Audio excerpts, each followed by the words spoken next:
You found the coolest place to be, the PlayStation collecting season. Come on, won't you sing with me? Welcome to the show. Gather round the boys and girls, collectors from around the world. Let's show the people what they need to know. Welcome to the show. Gonna talk to guests, only got the best. Gonna put their knowledge to the test. Gonna laugh at me, gonna live the dream. Gonna show you things you've never seen. Gonna sing a song to the break of dawn. Gonna rock this party all night long. So come on everybody, let me see you dance. Get yourself ready for one more chance. You found the coolest place to be, the PlayStation collecting season. Come on, won't you sing with me? Welcome to the show. Gather round the boys and girls, collectors from around the world. Let's show the people what they need to know. Welcome to the show. Welcome to the show. Welcome to the show. Welcome to the show.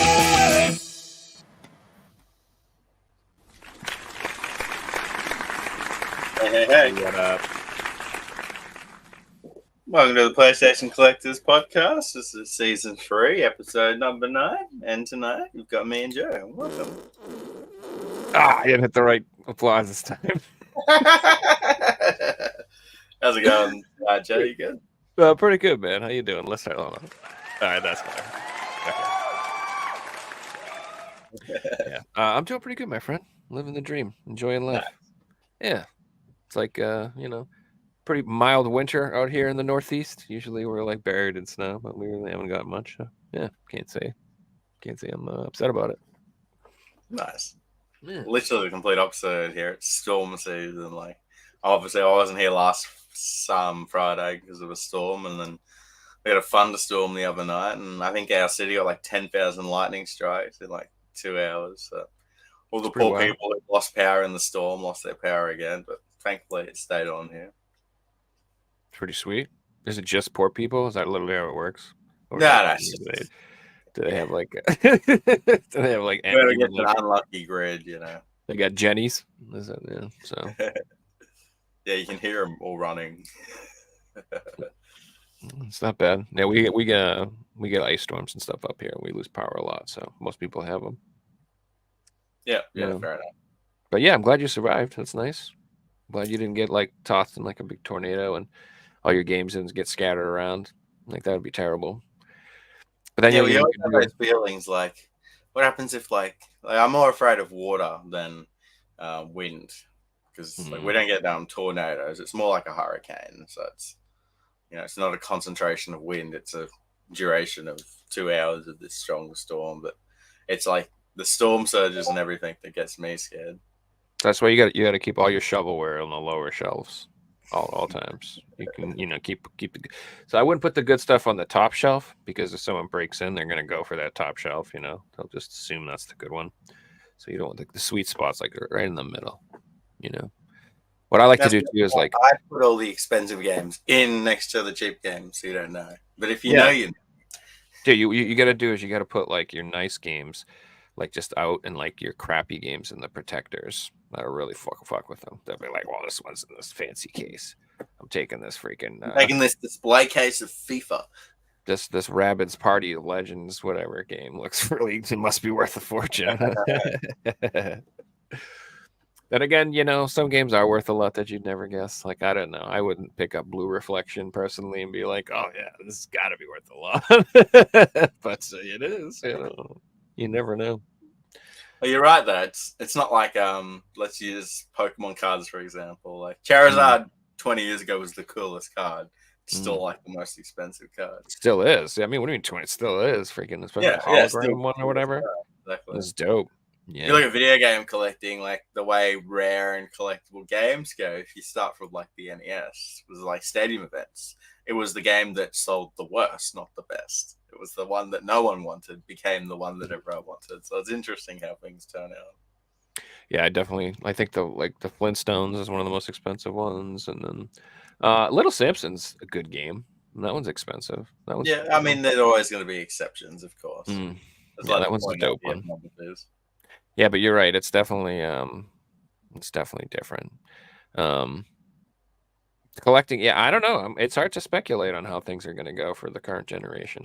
No, I I have no idea anymore. Now yeah, like, if you asked me 5 years ago, I'm full 100% a full like physical collector today. hmm I'm like, I don't want to buy the new stuff. Like, do I even own it if I buy it physically? Is it all there? Like, it's such a weird landscape today that we're in. hmm yeah. I mean, well, that's a whole other thing. Is who knows if it's even on there? But it's just like I don't even know. Like keeping up with everything is ridiculous, and like in the world of reprints being like a regular thing now, like who knows? Like, and I've just seen some strange things happen. There's been a lot of games that are just unobtainable for a long time, really hard to get, expensive games, and all of a sudden they're just back, flooded everywhere. Like happens quite a bit. Like remember that No Way Out game you were talking about?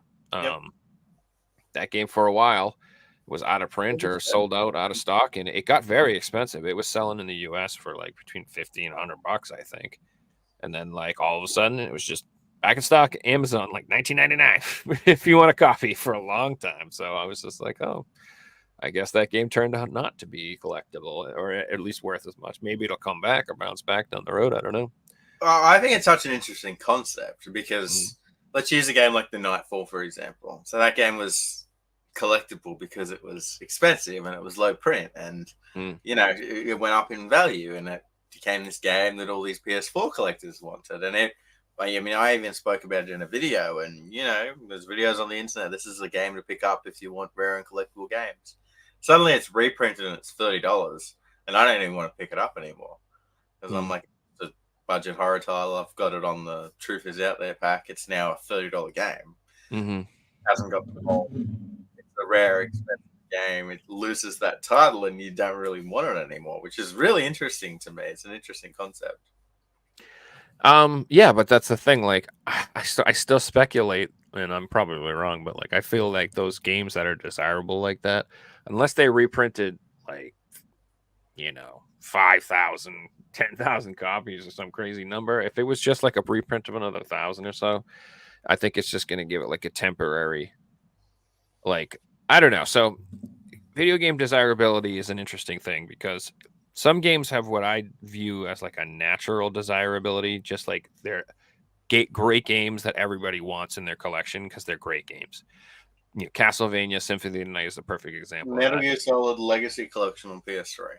Yeah, games where like you don't, the Silent Hill 2, you don't care if you get the black label or the greatest hits. It doesn't matter. Like the fact that there are greatest hits just doesn't matter. Those games are desirable. Everybody wants them. It's like Mario and the Nintendo world or something. You just want them in your collection. So those games have like that natural desirability.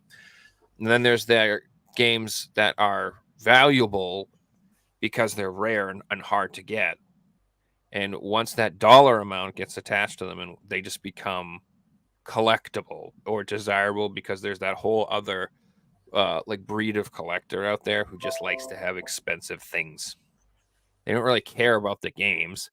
They just like, oh, we lost him. See, I ashamed him, folks. He's one of those people. He's like, oh my god, no. He's exposing me right now. Figsy Exposed. exposed. You mean it's not expensive anymore? I don't want it. Yeah, well, anyways, so then, those games, they're expensive. And so now that they're expensive, what happens is that like, resellers start keeping an eye out for them, and people are going after them and trying to find them, and they're getting excited about finding them, and they're posting them in the post saying, oh, look what I found this game. Oh, I got this, I got that. And so that it creates like a I don't know. It's not like a natural, it's like an artificial FOMO around it where people now want that thing because it's expensive or rare or whatever. And so I think that a lot of these games, what's happening is they have a natural collectability. Like I said, like they're like hard to find or rare for some reason, or people want them because they're horror, or because that's what the Nightfall was. It's a horror game. And those are just, that genre is, in my opinion, the most collectible genre of video of across like all generations of games, across all systems. Like horror like always holds up. It's just like people are into it, I don't know, for the most part. I don't know. There's a lot of GameCube horror. Maybe I'm wrong. There could be systems. I don't know. But even like on the Wii, like the horror games tend to be worth more. I feel than your average Wii game.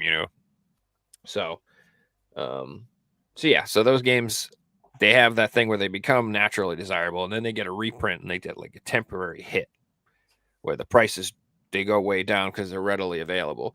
But that'll only last a certain amount of time, and eventually those will sell out again. And then I feel like down the road, like, because we're not really anywhere near the collectible time for PS4.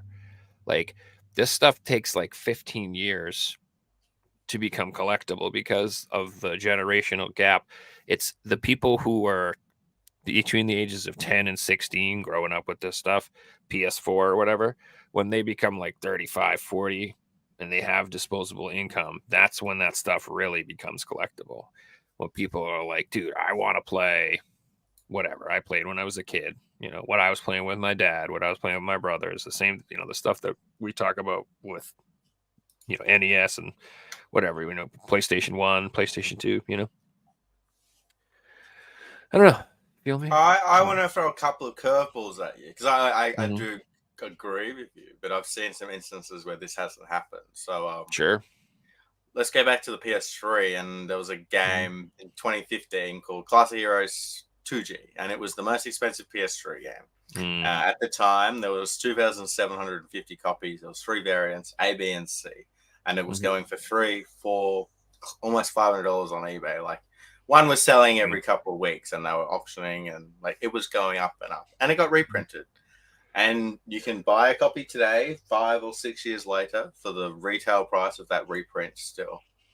Another game, Toro on PS4, was the most expensive PS4 game in 2016. And it was $400-$500. And it was like, true.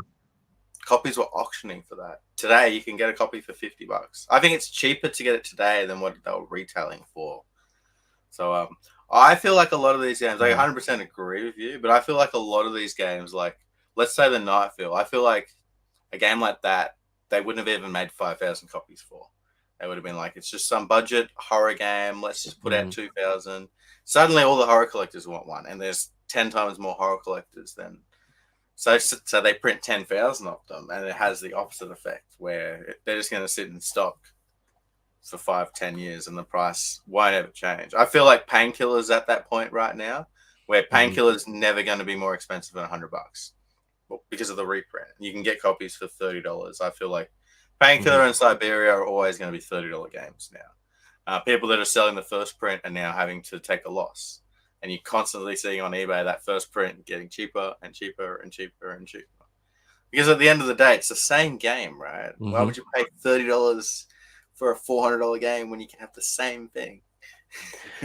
Trust me, that's how I feel, and that's how most people feel. The hardcore collectors, there's not that many, and like I'm honestly like we probably know most of them, and a lot of them are like, nah, I'm not the one. They're not even doing that either. Like, not everybody's into that. Like, you just have to have like a lot of money, a lot of disposable income to really care, And I feel like if you're really into collecting, you kind of want to stretch your dollar a bit. I do. Like, I don't want to I guess it all depends on how hard you want to flex or what you're kind of collector. If you want to have like a perfect collection of first print everything, or I don't know, it depends on what you're going for. There are people like that, but my collection is like I'm like a mutt. I have mixed regions. There's some greatest hit stuff in there. You know what I mean? It ain't like perfect. I feel like especially today, people like to collect for good value for money. Like no one wants to be like, hey, check out my game collection. I paid retail for everything. No one's coming on the show and bragging about paying full price for things. Everyone's like, hey, I got this game for $1. I got this game for $5. I got this game for $10. I just wanted to go back to Siberian Painkiller for a second. Sure. I feel the only people that really wanted that in the first place, apart from the people that want expensive games, because we all know people want expensive things. But the majority of people that wanted that would have been full set collectors because they were the hardest ones to get. I know a lot of people that as soon as those reprints came out, they finished their collections. And they were stoked, never thought about it again. Yeah, I mean, I would totally do that. Like I don't blame them, and I would be fine with that too, because there are a lot of like some of them are just so expensive. Like you kind of resign yourself not getting them. It's like I want to get all the shmups on the PS4. Like I would love to do that, but there's a very expensive collector's edition from Japan that is very expensive, and I don't know. Like I mean, I'd love to have it. Don't get me wrong, but uh, I don't know if I want to fork out that kind of dough to complete it. And let's say VGP was like, "Hey, we're doing another one, $100." I'm like, hell yeah, I'd pick that up in a heartbeat. I wouldn't care. I'm the same So, with the Final Fantasy Pixel Remaster Collection. yeah. At this point, I want it. I'm still waiting for that PS4 copy to be reprinted. I'll probably give it a couple of years, and then if it doesn't happen, I'll just buy the Switch copy that's still for sale. You know? Yeah, I have the Switch copy. I was all about the Play Asia copy as soon as I could get it, and I'm totally fine with that. So I would love to have it on PS4 as well, but I'm good having it on the Switch, because the Switch also has like every Final Fantasy. You can play like every Final Fantasy game now on the Switch, like 1 through freaking like 12. I don't think it's got something 14 or 11. Not the online ones or whatever. Just and I don't think it has 13. 13 as well. Yeah. Yeah. Which 13 is still exclusive to the PS3. It's the only one. that would be cool. Imagine, I don't know, have any PS3 13 games been trilogy, ported to the Switch? I think the El Shaddai is being ported to the Switch. That's a PS3 game. Well, it was also a 360 game. It's not like it's just on the PS3. Fair. So Fair. they could port the 360 version over. Yeah, I'd like to see that more. Unpopular opinion, though, I didn't like 13. I tried, and the start of that game was so linear, I just couldn't get into it. A lot of people feel that way. I mean, I don't blame you. I feel, well, Final Fantasy they don't hit the same like they used to. For me, anyway. Like, I don't know. They've lost like a lot of sense of mystery. I don't know, like exploration, and also like RPG-ness. Like, I don't know. Like, I'm playing 16 right now, and I enjoy it, but it's very, very basic. There's just not a lot going on. The Final Fantasy VII remake, I feel, was like a lot stronger because it had like the materia system, and constantly upgrading your gear and switching out your party members and all this other stuff. And 16 is like just like running through a story. Every once in a while, somebody joins your party, and then they leave, and you don't really even tell them what to do or control them. They're just like hanging out, doing whatever. And like, see, I won't get invested like that, because why would you give an extra item to a character guy that's just going to leave or go? You don't. I got a good item. I don't want to give it to them. They'll lose it. Unless the game drastically changes. I'm like pretty far into it, I feel, and like there's just not a lot going on. Like, you upgrade your gear, and you're like, whatever. I don't really care. It's just like everything's just a hub. You go to the hub world. There's a guy that you can craft and upgrade gear, and then do that. You just keep constantly doing the same thing. It's just not exciting. There's, like I said, there's no sense of like discovery or exploration. Like, I never get that. Oh, look at this. Like in the old games, like I remember just running through the towns, like spamming the X button, trying to find stuff. Out of nowhere, Phil. What up, man? How you doing, man? How's it going, bro? What's going on, dude? Always good to see you. Yeah, I saw you guys are streaming, man, and I took a little break from moving around. So I said, yeah, I'm here, so I might as well join you guys if I can. That's awesome, dude. Yeah, thanks for How's the move and everything going? It's going good, man. Just finding stuff, which Joe saw earlier. I found some stuff that I hadn't seen in a long time in my apartment, because I moved around the game room. Mm-hmm. And a lot of stuff fell out of nowhere, which is pretty insane. Like, I found a Game Genie for the PS3 that I thought I lost. Luckily, awesome. I kept the box. I didn't throw the box away, but the device was like right under this TV in the corner. I was like, wow, dude. So put it together, boom. I should actually post that on Instagram or something. That's always cool. I have signs falling behind my shelves, and it's like, if I ever move one day, I'll pull out these big metal signs that have fallen behind my shelves. That's funny, man. Yeah, it's just crazy finding stuff that you thought you lost. But yeah, man, let's go ahead. No, when I get a bigger place, man, it's gonna be popping. I'm gonna have everything displayed, nice and neat. I know where everything's at, because of course the apartment got a bit crammed for my time living here. But yeah. Dude, that's so game exciting, man. tour. Man, so I heard you guys were talking about the state of play, right? Yeah. Heck Well, yeah. did you guys watch the state of play yesterday? Mhm. I saw a little bit of it. I totally forgot it was happening. I saw Death Stranding Part 2, which I haven't even played Part 1. I'm waiting for it to be discounted. They're still holding on to that price tag on the PS5. I'm like, oh.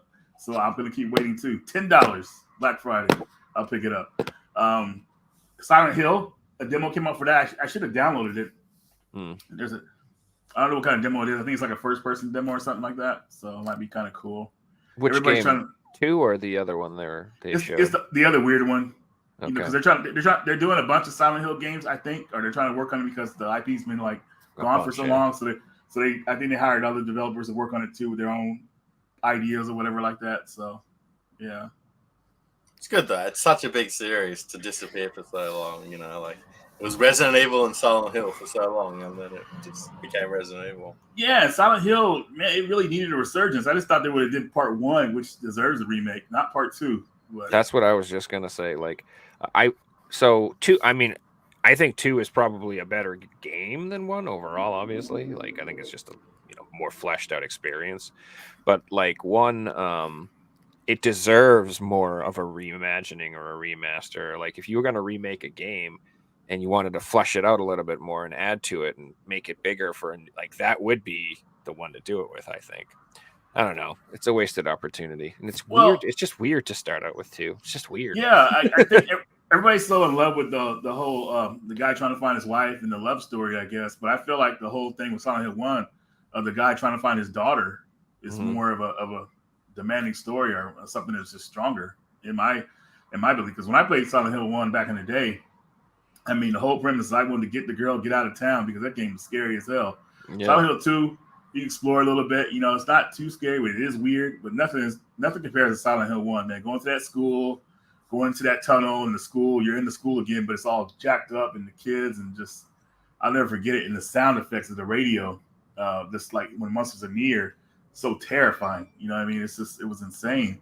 And the fog, they were able to use the fog effect on the PS1 to their advantage because it was some kind of trick they did with the graphics. Yeah, to make it. Yeah, so that was really cool. Yeah, but I still have trouble playing Silent Hill 1 to this day. Like it is scary. Yeah, it's freaking scary. That aesthetic too. Like I don't know. Like I find it kind of interesting. There's a lot of companies now that are like trying to emulate the PS1 horror aesthetic, and I think it works. It really does. Like it feels like creepy as hell to be in that like simplified. Like I don't know. Like. And you've seen like the demakes they do now too. Like if you see like Bloodborne demakes, that's so cool. I love it, dude. I got one demake in my collection. I showed it to you guys, the Resident Evil 0 for the PS1. I got that demake, and I've seen a couple other ones, the Mega Man X demake and Part 8, which is cool. But demakes are actually pretty lit, man. I think they're the people's version of what the game should have been. So I got some news about that. Not demake, but it was technically like a fan made game. Do you guys ever hear about the game Bloodborne Carts? Like a fan made Bloodborne into a kart game.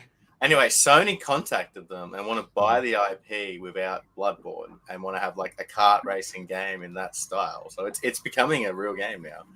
Wow, and they got paid. That's awesome. Really cool, yeah. Yeah. I wonder what they'll reskin it as. Some weird thing. It'll come up like Barbie racing. Halloween carts. It'll be Barbie racing, and then everyone will be like, "This was the Bloodborne game." I think it was. That's awesome. So yeah, Death Stranding 2 looked weird. One was weird. I loved one. I thought it was I wouldn't say a brilliant game because it didn't feel like a video game. It felt like I was playing a movie. Does that make sense? Yeah, like what they compared it to was like a walking simulator. Like basically, you walk for a while, see some weird stuff, cool stuff, and then a boss fight, which is epic. Hideo Kojima, his boss fights in games are so cinematic, man. They're like really cool, and that was what I was looking forward to with playing the game, were the boss fights and how crazy they were. And there's that. Did you beat the game, Pixie? When I play games like that, I just start building bases and collecting all the items. Making 100 hours in, and side quest here, and I feel like I got a lot out of that game. I didn't finish it though. That's good. That's good. Yeah, I'm looking more to the boss fights in that game. I don't expect to understand the story too much because I'm pretty sure it's pretty wacky. You know what's crazy? Pixie, like to kind of understand the story for those type of games, man, you have to like watch a deep dive on YouTube, and then somebody will explain it to you better. Like, okay, that's what's going on. Like, I'll give you an example of a game that I found out more about years later was Chrono Cross. Chrono Cross has one of the weirdest stories ever, but it's such a cool game. I mean, the alternate dimensions and stuff like that.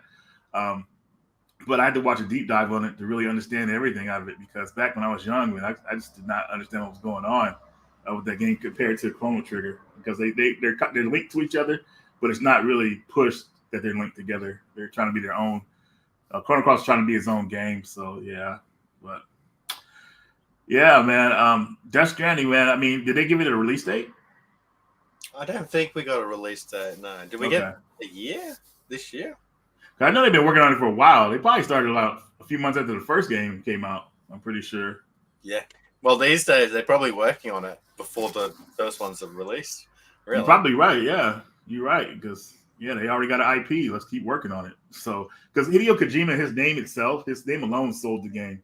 Yep. You know what I mean? So it's a new IP, and it sold like a AAA title. Yeah. Like, how many not companies? He's just one guy. How many individual people in the gaming industry have got that type of reputation? Exactly, man. I mean, his Metal Gear Solid games really brought him popularity, and Konami really, I don't know what they were thinking when they got rid of him, man. But I mean, he's bigger than them, in my opinion. For sure. They pushed him out. Like, it was so bad what they did. They took him out of the credits of the game, and it just was a downward spiral, and we could see it happening for years. If you were watching trailers and you just saw the Konami logo, you might be mildly excited, but like when you saw Kojima's name come up, you were like, "Oh shit, this is gonna be fucking good." You just know, you know what I mean? Like you're just it like you said, like reputation precedes them. You're just like, this is gonna be amazing. I mean, do you guys remember playing Metal Gear Solid for the first time? So good. Yeah. Having to unplug your controller and put it into port 2. Yeah, that game, dude. I remember like when that game was about to come out, man, because I played a little bit of the demo. I was like, oh my god, this game's gonna be good. And I was in school reading the magazine, about the bosses you fight. I was just so pumped up for it. And when that game came out, man, I was not expecting it to be like it was, man. It was phenomenal. It was the voice acting was on par. That's one of the first games on that the voice acting was really well done, like professional voice actors, even though they weren't popular. Mm-hmm. Professional voice acting, and the cinematics and everything like that. I know people say the cinematics are long in Metal Gear Solid games, but I love them. I didn't notice them until people actually complained about them. Like, oh, they're too long, you can't skip them. Like Metal Gear Solid 4 was mainly known for that, but just playing the first game, it was an amazing experience, man. And it has 2 different endings that a lot of people don't even know about. I mean, one different ending, alternate ending. I think is when you're getting tortured by Ocelot. If you give up, he'll take out Meryl, and then it'll be a Snake and Otacon ending. And it's such a sad ending, but it's so well acted out, man. Like a lot of people have not even seen it.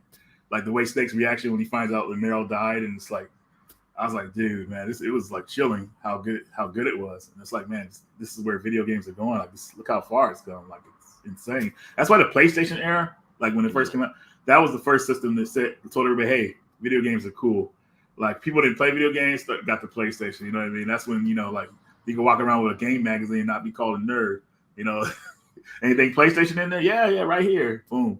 So I feel like it was also a type of game where if you had a friend who didn't play video games or a partner, they could sit next to you and watch Metal Gear Solid and live that experience with you. Because half the game are cutscenes, and I'm not a cutscene person, but first time I played Metal Gear Solid 3 or 5, like I sat through every cutscene glued to the screen.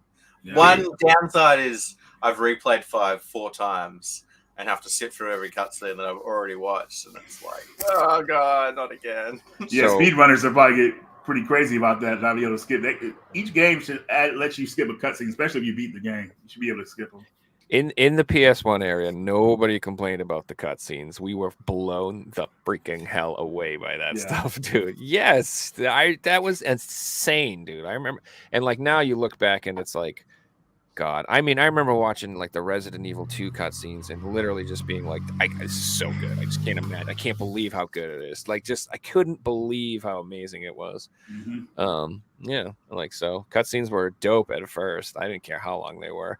It's just nowadays, like I said, I don't even mind them that much, but like it can be too much sometimes. Like I don't know if I've ruined myself with too much arcade games, but like because those are so like you action packed. Put a quarter in, go bang bang bang, you're playing, So it's. Well, I would say too, Joe, it's kind of different for us now because we're older. We got responsibilities, so we gotta keep moving. You know what I mean? When we're playing games, we gotta keep making progress, and when we're delayed, it's hard. Like Star Ocean, the second story R, which I beat, and I think I showed you guys I beat the game. The original game you couldn't skip cutscenes, so that added to the playtime of the game, which added quite a few hours more on because you had to watch the cutscenes over again, and that was so annoying to me. But this new one allows you to skip cutscenes, which makes the game much more playable and manageable, and less stressful. Because I put 80 hours into the game and I unlocked all the endings. I wouldn't be able to do that on the PS1 version. It would have took like way longer than that to do all that stuff. You could be one of the fastest players in the world, but with the loading times alone, you're probably spending 100 hours on that game on the PS1 at least. Exactly. So I'm glad that more companies are putting that option in there for us because we need it, especially for speedrunning has got popular, even though I wouldn't play a game like that. But it is cool to see someone playing like Resident Evil 2, like the remake, doing a speedrun playing it. It's kind of cool seeing that stuff. So, yeah. And devs, I love watching videos of devs watching their own games being speedrun. Yeah. It's like, how did he break the... Look, he just did that. I patched that, and he still broke it. Before Reggie about Chrono Cross and Chrono Trigger having stories that you don't even realize a story until you like rewatch it on YouTube. And 100%, because I'm just thinking Dark Souls for me. Because I played through all the Dark Souls games, had no idea what's going on. And then I got into the series, like fell in love with them, started watching videos on YouTube, and realized that those stories are just made to interpretation. So they give you like clues. There's no sets in stone story. So if you go on YouTube, you can see full hour-long documentaries on this is my interpretation of the story. But this YouTuber's got another story. It's completely different. It still makes sense. And the developers never confirm or deny what's true and what's not. So I think it's really cool how they do that. Right. Well, that's smart. If you can give let the fans write the story. Yeah, that's pretty smart. Although I don't like that in my TV shows. I want like the people who write the story to write the story, and I want them to tell me what happens. I don't like when they're like, it's just totally up to you to figure it out. Like how I don't like the end of The Sopranos, none of that shit. No. Yeah, that's like a John Carpenter movie. Just tell me what happened, all right? I don't want to freaking sit here and be like, what do you think? What do you think? No. Exactly. Joe, I think they could do that for a little bit. Then they should explain to people because, like, the whole wondering effect takes away from it. Like that's why. I like John Carpenter movies, man, but man, he leaves them like just too empty at the end, and that gets on my nerves. I'm like, oh my gosh, tell me what happened next. Like what something like that. So the worst feeling in the world is at the end of a show or a movie when they're like, was that a dream? Was that real? Do you even know? Wait, did that actually happen? Wait a minute, I'm confused. Did that actually happen? Did I just watch an hour and a half of bullshit? What was that movie called? Inception? Inception? That's the one they go inside each other's heads and shit. Yeah. Yeah, and they were like, the ending to that one was like, what the heck happened, dude? Like, was it? I kind of enjoyed that, but I watched it 4 or 5 times, and I didn't get it until the 4th or 5th time. And Fixie, was it the real world at the end? Oh, it's been so long, I can't remember.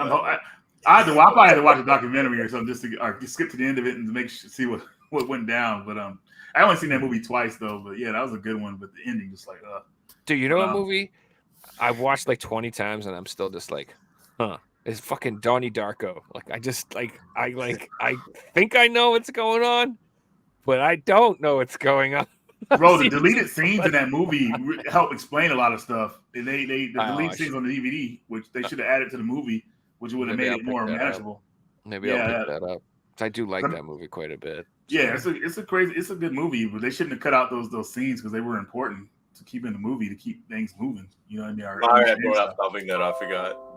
Kyle Cooper shooting electricity out of his guitar on the Death Stranding 2 trailer. That was so good. That So was awesome. with me not seeing the state of play, what else was on there that was cool or anything? That new like ninja type Souls-ish like Sekiro looking game. I forget the Ronin? name. Yeah, Ronin? it looked really good. I'm like, oh my god, another game I need to play. It did look good. It looked Okay. very Sekiro-esque, and the parrying system looked very similar. And yeah, if they've gone down the road of making another Sekiro, then take my money. It had a. I like the setting. It was an interesting too because they said it was like some specifically weird time and setting where it was like Western and like Japanese like settings, so they look like old like I don't know medieval buildings, but still like Japanese. Like I don't know, it looked really cool. I like the setting a lot. That looked pretty awesome. Mhm. Did you guys see the trailer for Dragon's Dogma 2? I didn't No. see That- that. No. Oh, that one looks sick, dude. I'll be honest with you. That game Yeah? looks freaking badass. Yeah, the whole time I was watching the trailer, I was like, is this Monster Hunter? Kind of looks like Monster Hunter. That's all I thought it was. But no, it's Dragon's Dogma 2, and it looks really good. Yeah. Dragon's Dogma was a game that, like, people didn't play it when it came out, and then it was a great game, and they gave it that whole like remaster or remake treatment, and people got into it and have discovered the series, and now there's a sequel. So that's pretty cool. Yeah, I've seen some Huh. people tweeting about it, the first game, and like playing it on Twitch and stuff, kind of get back into it. So I've never played it personally, but I did think that looked sick. So I would check it out. Looks like I Hopefully- said, Yeah, hopefully you get what you pay for in the game because I remember a game that kind of tripped me out. You guys remember Dragon Age Origins? Yeah. oh yeah, I didn't like it. I played it for like 10 minutes. I wasn't a Well, fan. Figsy, here's the thing, man. I saw the commercial for it, like the trailer for it. I was like, dude, this game looks great. It's by BioWare because they did the Mass Effect. So I Yeah. was so pumped up to get the game. And I got the game and said, this looks nothing like that cinematic, man. The characters don't look all jacked up looking. I mean, I enjoyed the game, but the trailer really threw me off, Mhm. man. It's almost like false advertising in a way, but maybe they made the trailer way before they made the game. I don't know. No excuse. That's what I thought the game was going to look like. But Just give me Watchdog vibes. Well, they released a AAA trailer and a dumbed down version of the game. why they do that? Because they didn't have to. I heard. I mean, they just. I would say they cost themselves more in sales by doing that because the internet had so many like side by side comparison videos that just killed the sales of that game. Dang. You know what it did? It ruined the second one because the second one was a brilliant game and it didn't sell very well. No, it didn't. Well, I think the second one didn't sell well as well for that reason is because the main people were like Aiden, so they were looking for him to be in the sequel. And when you make a new character, I mean, they were trying to like appeal to the kids or whatever, like the younger teens. But when you get that fan base from the first game, they want that same character because this story was pretty deep. I mean, when you beat the game, so it would have been nice to see him in the second game. Yeah, and then the third one they went and made you the protagonist. Yeah, So like they tried to backflip on that. I really enjoyed the second, but yeah, you're right. If they kept Aiden, and they could have done things really well. But playing in San Francisco was really fun. That was I want to give that game a chance. I just got to get some room on my PS5 to install it because it seems like I don't know, but those type of games, I feel like there's too much to do. Like you got the cell phone. You're like, hey, what do I do now? Like I can do this too. Like, like dude, so much. And it's like you can go around the block, and there's 4 collectibles and 2 pay and sprays, and there's a gang thing to do down there, and a security thing to hack here, and but that mission's here, and yeah, they do become overwhelming. That's for sure. Yeah, maybe it's like for someone who doesn't really have a lot of games, they can really dig into it like that. But for us, man, we gotta. Sometimes it's just too much, man. Like, geez. Yeah, there's different type of gamers out there for sure. Like and I used to like want a game. Like I used to play World of Warcraft. It was like I wanted a game that had infinite content. Loved it, but now I'm like the exact opposite. I'm like, hell no, I want it to be 30 hours or less. Get out of here with that. I'm not here for no 70-hour game or 80 hours. Can you imagine like a AAA RPG where there's no collectibles and all there is just like a story to play through? I can't imagine it today. No leveling system. You just got a character and you got all your weapons and stuff. They're just giving you a story. That's what Final Fantasy 16 feels like to me. It's just you're on rails and you're just rolling through this story. You're rolling through it, man. Well, Just telling you this fight to this fight, and if you lose the fight, it's just like, hey, you want to try again? We'll just give you more potions. You're like, wow, dude, that's they try to keep the Right. gamers playing, I man. don't like that. I don't I know. love the whole, yo, you lost the fight. Well, guess what? You just used all your potions and now you're fucked. Well, I mean, maybe you could probably still have the option to do that. But I don't know. I don't. These companies can't afford that anymore, man. With these games, man, because their whole thing, they got to keep you playing and keep you interested. And the gamers that I guess that make them the most money are the gamers that are beginners that just want to kind of go through the game like a regular story. And I guess I'm a weirdo because I used to actually enjoy being in an RPG and like doing a dungeon and getting my ass kicked by the boss and being like, I gotta grind. Fuck, Yeah, I'm not strong enough. And then I put on the red headband and I put on the 80s montage and I'm pushing to the limit. And then I go out and I kill a bunch of stuff and I get that sword at the shop that's way too expensive. It's like you shouldn't, 10,000 when it takes you like 3 days to get that much money. You're like, I'm buying that bitch. And then you do it, I don't know. And then you get back to that boss you were stuck on and you kill him in like 2 seconds and you're like, Yeah. oh, I'm now 2 overpowered. This is gonna be fun. Yeah. It was the same thing happened to me playing in Star Ocean R because they have this dungeon. It's called the Cave of Trials or something else, right? And it's this 13 dungeon level where you fight the hardest enemies in the game. And I was leveled up pretty high, but I got my ass kicked on the 3rd floor. I was like, dude, I got 10 more floors to go. I gotta start grinding, and I did that, and I got to a high level, and I got to the final boss in that down in that dungeon, and she whooped my ass, dude. It was horrible, and I found an exploit though to beat her and get the experience. There's this armor called the Bloody Armor or something like that. And basically the armor is invincible, but it sucks down your hit points. So nothing could hurt you during the battle. So I was attacking the boss like that. And one of my characters had this thing called Energy Sword, which heals everybody in the party. So I kept using that while attacking the boss and I got her. I was like, yes, dude, that's how you do it. But yeah, some of those bosses are way too hard, man. But the grind though is fun because you're gonna get it up and then you're gonna like boom. Boss is out of there after that. So as long as it's not like hard grinding like Xenogears was. Remember grinding in Xenogears? You ever play that one, Joe?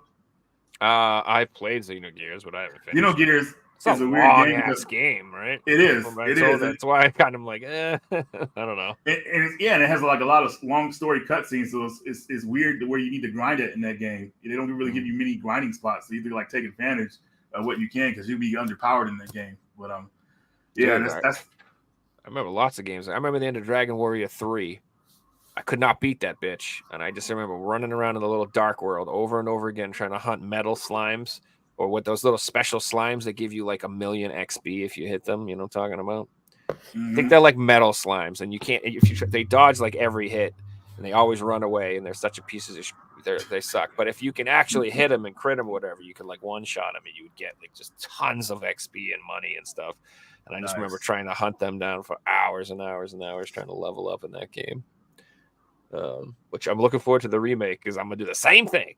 That's right. I can't wait. It better be the same way. I don't want it to be easier at all.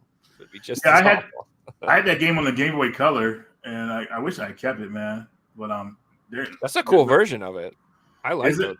Yeah, that's a really cool version. The ones on the Game Boy Color. Wow. Yeah, they've never done like a collection of those, like a straight port. Like they did like a remake of them on the Switch, but they're like mobile versions of mobile games. Yeah, and the graphics suck. They really do. Like they look hideous. So I ain't down with that at all. Yeah. There was a pretty cool remake of 4 on the DS. They like redid the graphics and did that. That was a cool version of that one.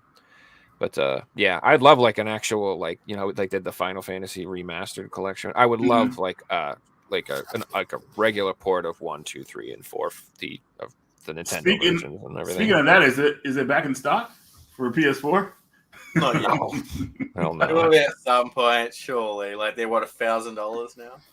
Is that where it's going, Fixie? Is anybody buying for that price? They sell every single week, and they're all auction prices. So there's multiple people all trying to get it. It's kind of sad. I wonder why Square won't remake it. Probably because of that. They're afraid people will show up and kill them. And they're like, I bought it for $1,000. What are you doing? Maybe Square are the ones who are putting them on eBay. Like, who knows? That's true too. Dude, there are companies that have done that before, man, and I know for a fact. There was this company, one of the more expensive games on the DS system. It's by Graffiti Games, I think. It's some weird Animal Crossing type game or some kind of farm simulator. I actually met one of the guys that worked at the company, and I met him by him finding his eBay auction, which all the games were sold out, but he was selling them himself for, I won't say absorbed prices, but they were pretty high. But I got some games cheap from him because they weren't high at the time, but he was selling his own stock pretty much, because I guess the company kind of folded or whatever like that, and he kept some of their products. So I was like, wow. Whatever. Yeah. Guys, I'm just going to quickly share eBay listings sold because the game's now going for $1,600. Whoa. North American, oh my! This is Australian prices, so this is probably 75% of the US price. But this is absolutely insane. Fixie, you got a copy of it? I don't. And I'm not spending $1,600. I'm buying retail, or I'm not owning it. Everybody wants it because of Final Fantasy 4 and 6, man. Those games, man. 6 is considered the best Final Fantasies ever, still to this day. Why would you buy that when you can buy a Switch copy, brand new from PlayAsia still? Yeah, that's true. It's just that people are everybody's winding down on the PlayStation 4 where it comes to physical games. I see companies skipping over to PS4 to PS5 for indie type titles. I'm like, dude, come on. I saw something today. You know what's fucking driving me crazy, Reggie? What's that? I keep seeing freaking sales where the Switch copy is $20, the PS5 copy is $20, the PS4 copy is $40. It's not on sale. Over and over and over that keeps happening. It's driving me fucking mad, dude. Persona 5 Tactica went on sale, $20 on the Switch.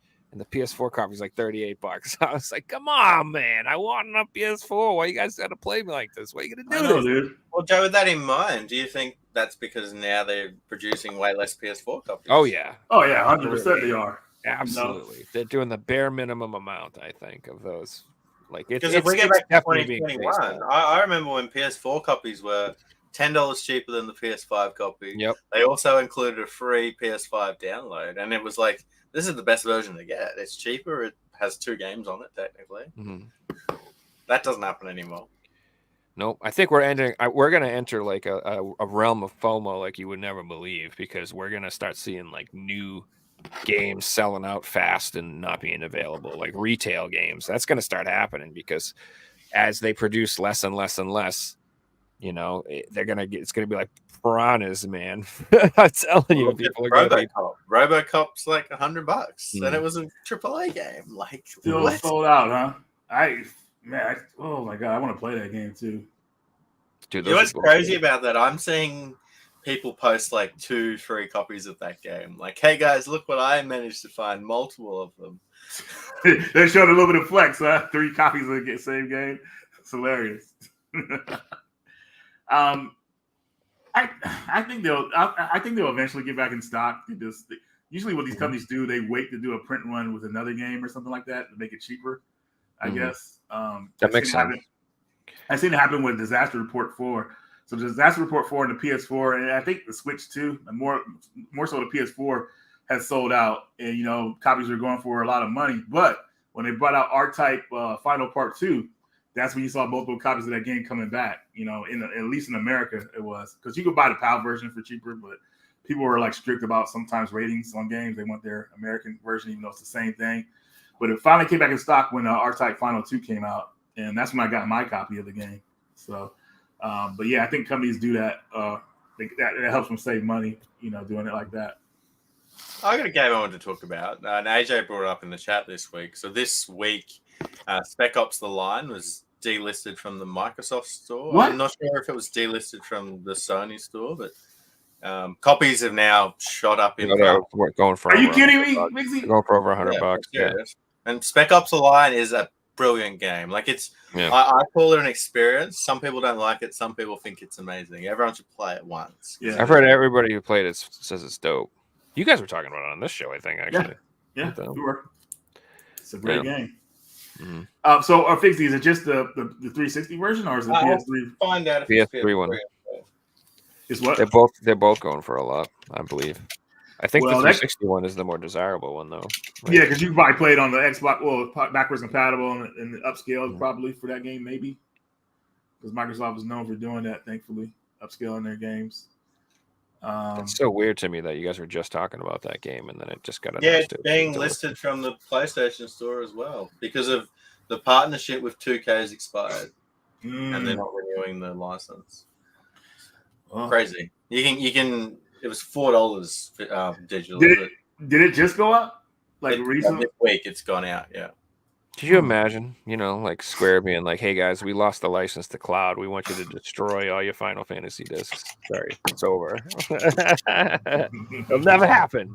Guys, Well, Oh my God! There's What copies did- selling for $90. Like these are Really? sold copies. yeah, I told you it was like $100. wow. It's going for like $100, close to $100 already. That If I scroll game, back to January, there's $20 copies online. Like that just blows my mind that a game can go from $20 to $100 overnight. From I'll be Dude, right back. what's Alien Resurrection going for? Out of curiosity, because that shot up like crazy once they MVG announced it What's was like it? you could use it as a boot. It's Alien Resurrection on PS1. You can Oh, use yeah. it as like a Yeah, boot yeah. swap disc on PS1, and as soon as that came out, it went crazy. I'm just curious what it was going for now. $200, $170, $160. Yeah, that's Platinum crazy. version, $160. Like, Yeah. So basically, that It was a game was game that was sitting on 20, shelf for $10 and $30 not bucks. moving. Yeah. Mental, No. man. Yeah, and that's what I mean. It's crazy. Like we can just go like all of a sudden. It's all about trends and stuff too. Like I noticed, like what keeps to be happening is that like every time a new remake or a franchise gets revived, or any like people get more interest in like this franchise, all of a sudden the old games like remember like how Armored Core.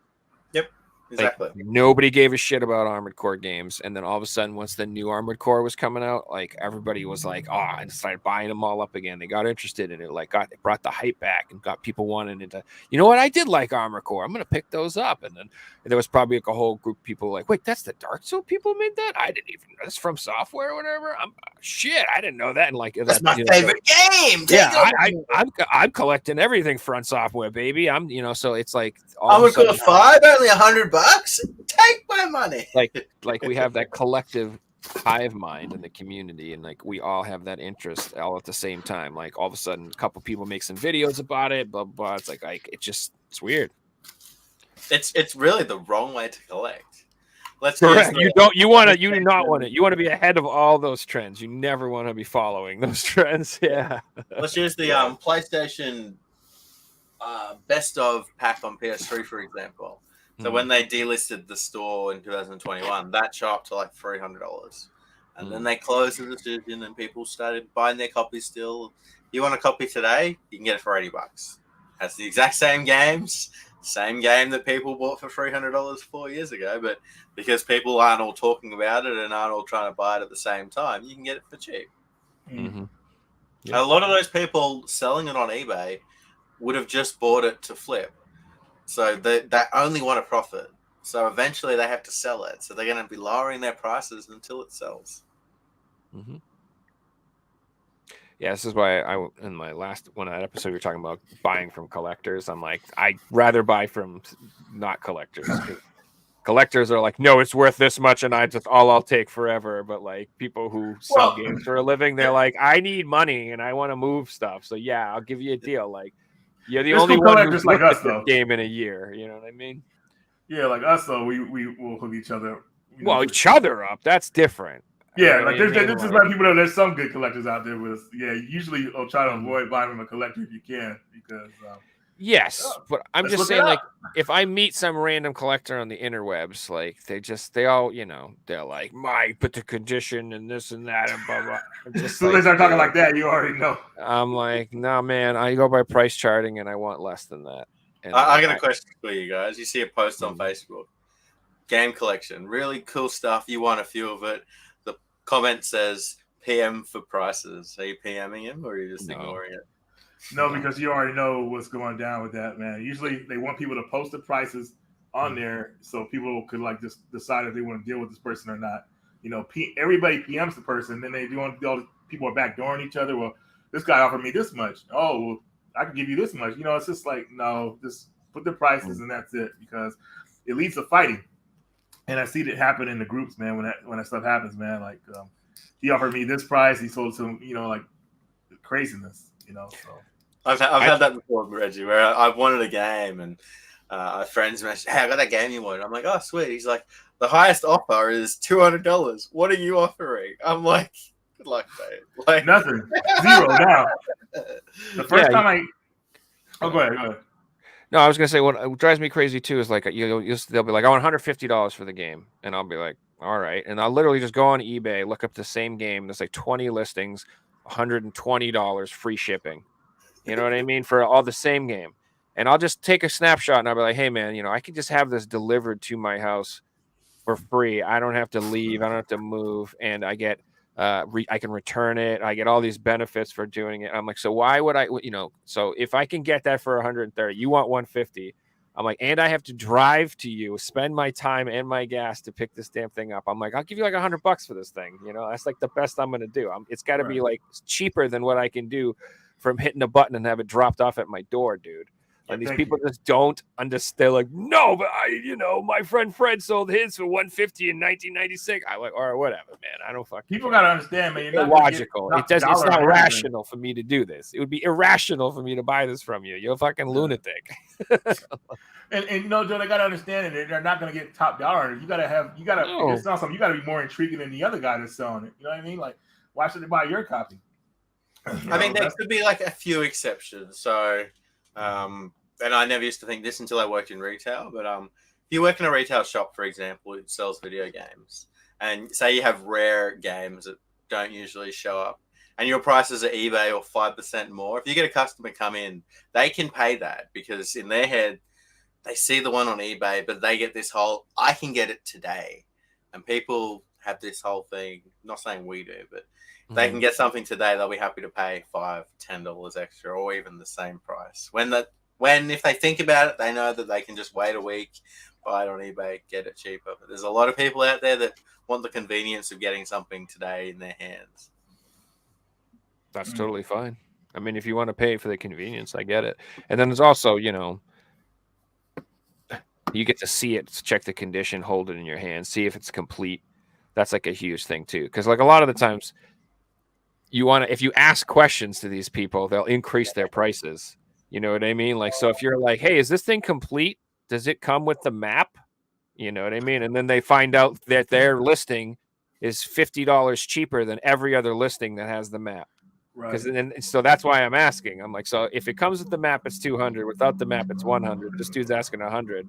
So hey, you got the map now? He's like, actually, it's 200. I'm like, you fucking, you know what I mean? you give him. It's like the same thing. It's like you see a bundle of games, and there's one game in there that's like it's like a good deal, and you want that one game. If you say like, I just want that game, they're gonna look that up, and you're not getting it for that price. So you just I buy the whole bundle. I just say, I'm like, I'll take all of it. I'll take the whole thing. I don't give a shit. I'm not even going to argue. I'm not going to say that. I'm like, just give me everything you got. I'll give you this much. Then I'll take that one game, sell everything else, and then get my money back. So it's like, yeah. But like, if you ask them, you get screwed. It's fun. Yeah. And I noticed that happened to me twice with two stores, retail stores, actually. I don't know if I ever told you guys this story. So when the whole PlayStation store was closing down or whatever like that, there was that PlayStation, it was called the Sony online games. It was some of their mobile games like Fat Princess and a couple other games on this compilation disc or whatever like that. I forgot what it was called. But I remember my local store had it, and they had it for cheap. And I was like, I wanted to call and make sure they had it. And then when I called, they said, yeah, we still got the game. I said, yeah, oh yeah. How much was it again? I think I saw it for like this price. Hold on a second. And it took like 5 minutes. It got back to me and the price went up. I was like, dude, it's not what it says on the case. I was like, get out of here. But one of the worst cases happened to me when I was in Vegas. I went to this place. It was called We Play Games or We Love Games, something like that. And they had a bunch of Game Boy Advance games in there at the time. This is before the whole pandemic. And they had a game I've been looking for years that I owned that I sold a long time ago, which was Disney's Magical Quest Part 3 for the Game Boy Advance. Mm-hmm. They had a price in there. I think it was like it was close to 200 or something like that. I can't really remember, but I know it was up there. So all I asked the guys was, are you guys firm on this price? He's let me check, man. We can probably give you a discount. Mm-hmm. And then he came back to me like 5 minutes later. Oh, looks like the price is pretty high, man. We got to change the price. I said, "What? You're not gonna sell it to me for what that price was says on the car?" He's, that's what they paid me to do. I got to change the price. I'm like, oh my god, I never forgot that. And I remember when I did my video talking about it. The owner hit me up like a few months later, asked me about it. And I was like, man, it's done now. You're way too late. No, dude, I'm good, man. But that $20 you made, sorry, ruined our relationship. Mm-hmm. And you know what's funny that they're the type of store though you go to where nothing's priced. So when you ask for something, they look it up, and it's like that's annoying. Like put your price. They don't want to miss a penny or whatever like that. But I just feel like it's an inconvenience to have to ask for everything like that, like a price, and say what it's cost right there. Boom, I want that game, I want this game, I want that game. When they gotta look it up, it's annoying. Mm-hmm. It's like, dude, like, I guess I'm probably not the customer that they want, but if I went into a shop, I look around the game room and I try and find those 3 or 4 bargains that I'm like not making money on, but I might want a few for the collection, 1 or 2 to flip, and so I'm really not the customer that they want when they're looking things off like that. Yeah, man, we're collecting on the cheap, man. I went to GameStop the other day because they had like a buy 4 for $10 and buy 4 for $20, which was like $5 a piece or whatever. I picked up some games there, but I wait for those type of deals to happen. When I go to GameStop, usually they pick up some games, and I find some good ones sometimes here and there. It depends on what GameStop you go to, but those deals are really nice when they have them because you can actually start a good collection on those type of deals at GameStop. I mean, GameStop back in the day, dude. Oh my God, they had so many crazy deals when they were blowing games out because nobody was really like buying games as collectibles or whatever back then, whatever. But they just if a game was being phased out, everything was cheap pretty much. Like PS2 when it was phased out was amazing. Mm-hmm. I vaguely remember PS1 being phased out, but they were just amazing. You can find like amazing stuff like Final Fantasy 7, 8 over there for like way cheap and going for other deals combined with other sales. So really amazing times. I just people have no idea how good it was back then when collecting was back then. Nobody was really into it. I wanted this stuff. It was the glory days. Yeah, the glory days, man. It was amazing, and for us, you get a house and buy games, and then they'd be like, "Oh, I got some more stuff," and they just bring out everything gaming related and throw it at you. And back then, it's a question going back to what you were just talking about, Reggie. Mm-hmm. In Australia, we've got this law where retail shops, if they've got a price on something, they have to sell it to you for that price. So whether it's a supermarket or an electronic shop or what, like if you find an item that's marked at $20 and it scans at 80, they have to sell it to you for 20. Otherwise, you get that for free, and it's like a consumer law in Australia, and you can take it to like higher up, and they're going to get in trouble. Is that a thing in the US? I mean, not at the store I went to, but yeah, I'm pretty sure it is. Because that's just weird if someone does that, like especially with people filming stuff now. All that company needs to do is get embarrassed by somebody filming it. They change the price and go up on the internet, and then they get in trouble or they lose sales. So they're very I'm pretty sure they're very careful about doing that type of stuff. Like changing the price. But it just happened to me like once, and it never happened again. But it was a horrible experience, man, because I'm like, really, like we got to raise the price of the game, like, dude.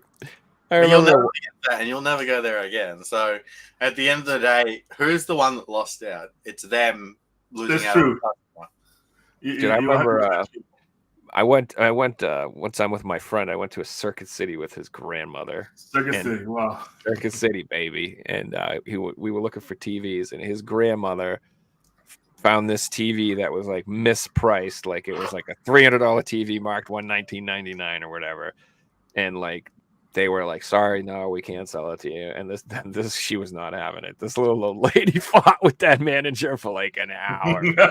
He caved. He was like, "Just sell it to her. I don't care." Like he's like, "Just whatever. I'm done with this." Like she would not. She was like, "Nope, I'm taking it for this price." She fucking. I mean, it was amazing, man. It's mean. I had it before, and I mean, it turns out uncomfortable, but they do it. I remember when Ratchet and Clank Rift Apart got released, and I went into the store and every single copy had a $110 price sticker on it, and I found one with a $35 price sticker on it that wasn't meant to be there. And I took it to the counter, and he's like, "I can't sell this to you." Like he's like, "I know, you found it. I can't do it." He's like, "Look, our cost price is $60, so I'll give it to you at cost price." So that's what I took, and I took the cost price. You think they would have fired him if he sold it for that price? He sold it for more like after 2 weeks. So you think he would have got fired if he sold it to you for the price you found it for? He definitely would have got in trouble. But I took a photo of it first thing. I was fighting this. The guy's like, "Look, I know that you're in the right here. I'm going to give you a deal, but I can't give you too good of a deal." So he still looked after me. I walked out a happy customer. Okay, that's good. That's good. Yeah, but you get lucky, man. People be slipping. I saw somebody post a picture on Twitter of Walmart was selling Prince of Persia for like $10, the new Prince of Persia game on Switch. Really? Damn. Yeah, dude. It was like some weird clearance tag. They were $10 and it said marked down from 20. And it said, and it wasn't like the wrong game in the wrong spot. It said Prince of Persia right on it. On this job, I heard that the game didn't sell well. Like it didn't reach its targets. And really? Money, and it sold 500,000 copies, which was well under what Ubisoft expected. Yeah. The sad thing is, it's actually a really good game, and a lot of people just aren't buying it because Ubisoft have lost the trust of so many of their customers. They have. I think the price point's too high for what it is too. It's like $50. That's a $30 game to me. Yeah, they gotta build up again from what happened because a lot of people were still mad at them about the Beyond Good and Evil 2 debacle. That game still has not been released, man. And the guy who created it left the company. So that's bad news. Oh, that's right. I forgot. They showed trailers for that like 1,000 years ago. And that hasn't come out yet. Beyond Good and Evil hurt itself because Ubisoft released it at the same time the first Prince of Persia game came out. I think it was called Sands of Time. Was that the first of the PS2 and GameCube? The Prince of Persia game? One of them, yeah. That's right. I can't remember, but basically they came out the same month. And obviously, Prince of Persia sold really well, but no one paid attention to Beyond Good and Evil, and it's a great game. So that game was being sold at $10 at Circuit City, I remember, on the GameCube. I was like, why is this game on sale like so fast? I just bought it, so I was mad because I wanted to save some money. But they hurt themselves, so people always wanted a Beyond Good and Evil Part 2, and we got hints for it over the years, and then we finally got this big trailer for it, and all the stuff that's working been done on it. And I think they showed some gameplay, maybe not, probably not. But everybody's pumped up for it, and they just don't say anything about it. They just stay tight-lipped, and then they do this other stuff with the company, and people just start to lose their trust with them. The whole subscription thing that pissed a lot of people off. Then the guy saying, "Hey, you gotta get used to not owning your games." Ugh. Yeah, what? You nerd? Like, come on. So leave that bad PR to Xbox and Sony. You're just a company who doesn't even need to be commenting on this stuff. You know. I don't think that's. I think that the gaming community. I think we stand strong, man. We don't put up with it. Like, have you seen how this new freaking Suicide Squad game's getting just freaking shredded and shit upon because I saw something. People are not freaking having it, dude. They're like, no, man, this should be a single player experience without all this freaking pay-to-win crap skins online as this only. It's got like every horrible thing you could ever want in a game. Is it made by Rocksteady? Yeah. And it's like a disgrace compared to what the arcade. Yeah, they said that the Batman and they said the Joker's really weird in the game, and they just I don't know, man. I saw a bunch of videos talking about it, but I didn't watch them. I said, really? Like Rocksteady? People are returning it. Yeah, they're returning it. Wow, wow. Let's talk about the other side of the field. Like right now in the gaming industry, we've got this game on Steam called Power World. It's half price, that everyone's loving, and it's like destroying records. It's got the most number of active people playing it, and free on Game Pass, and they seem to be doing everything right. If you're going to get people into a game, make it cheap, make it accessible, put it on every platform. Give people what they want. Right. It's like I've seen it. It looks like Pokemon mixed with Rust, mixed with it looks cool, like big open world games, and I haven't played it yet, but definitely looks really cool. Yeah, it ain't Mike. I don't like them little monster games, dude. I'm good, man. I've always thought Pokemon was like a poor man's RPG. That's how I always felt about it. I'm just like, this is Well- like dumbed down RPG. Like it's not.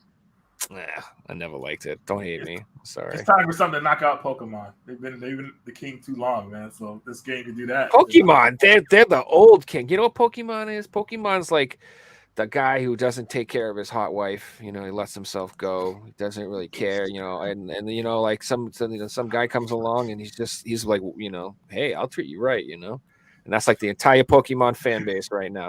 They've just been neglected and abused. And they keep getting the same old fucking game over and over again with no fucking innovation, He's not taking me out dancing no more. He ain't buying me steak dinners, not like he used to. You know, we're not, you know, he's not doing it. And then some other guy comes over, he's like, come here, I'll show you what's good. And that's what Power World is. That's what Power World is. It's just wooed. It just took them all away. And then it's just, you know, and then Pokemon standing there, but don't you love me? Like, not anymore. Not like I used to. I'm sorry, this has gone on too long. Dude, that's actually funny.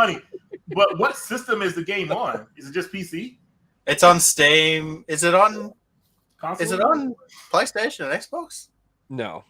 Although I heard that the PS5, like, we're talking to them, they want to bring it to PlayStation, but it's not right now.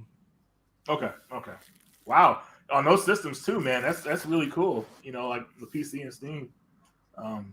Similar game that's doing a similar thing, but it has the opposite effects that sells really well. Do you guys watch the Nintendo Direct at all? No. So they announced the new Mario. I didn't know there was one. When was there a Direct? Was it like yesterday or?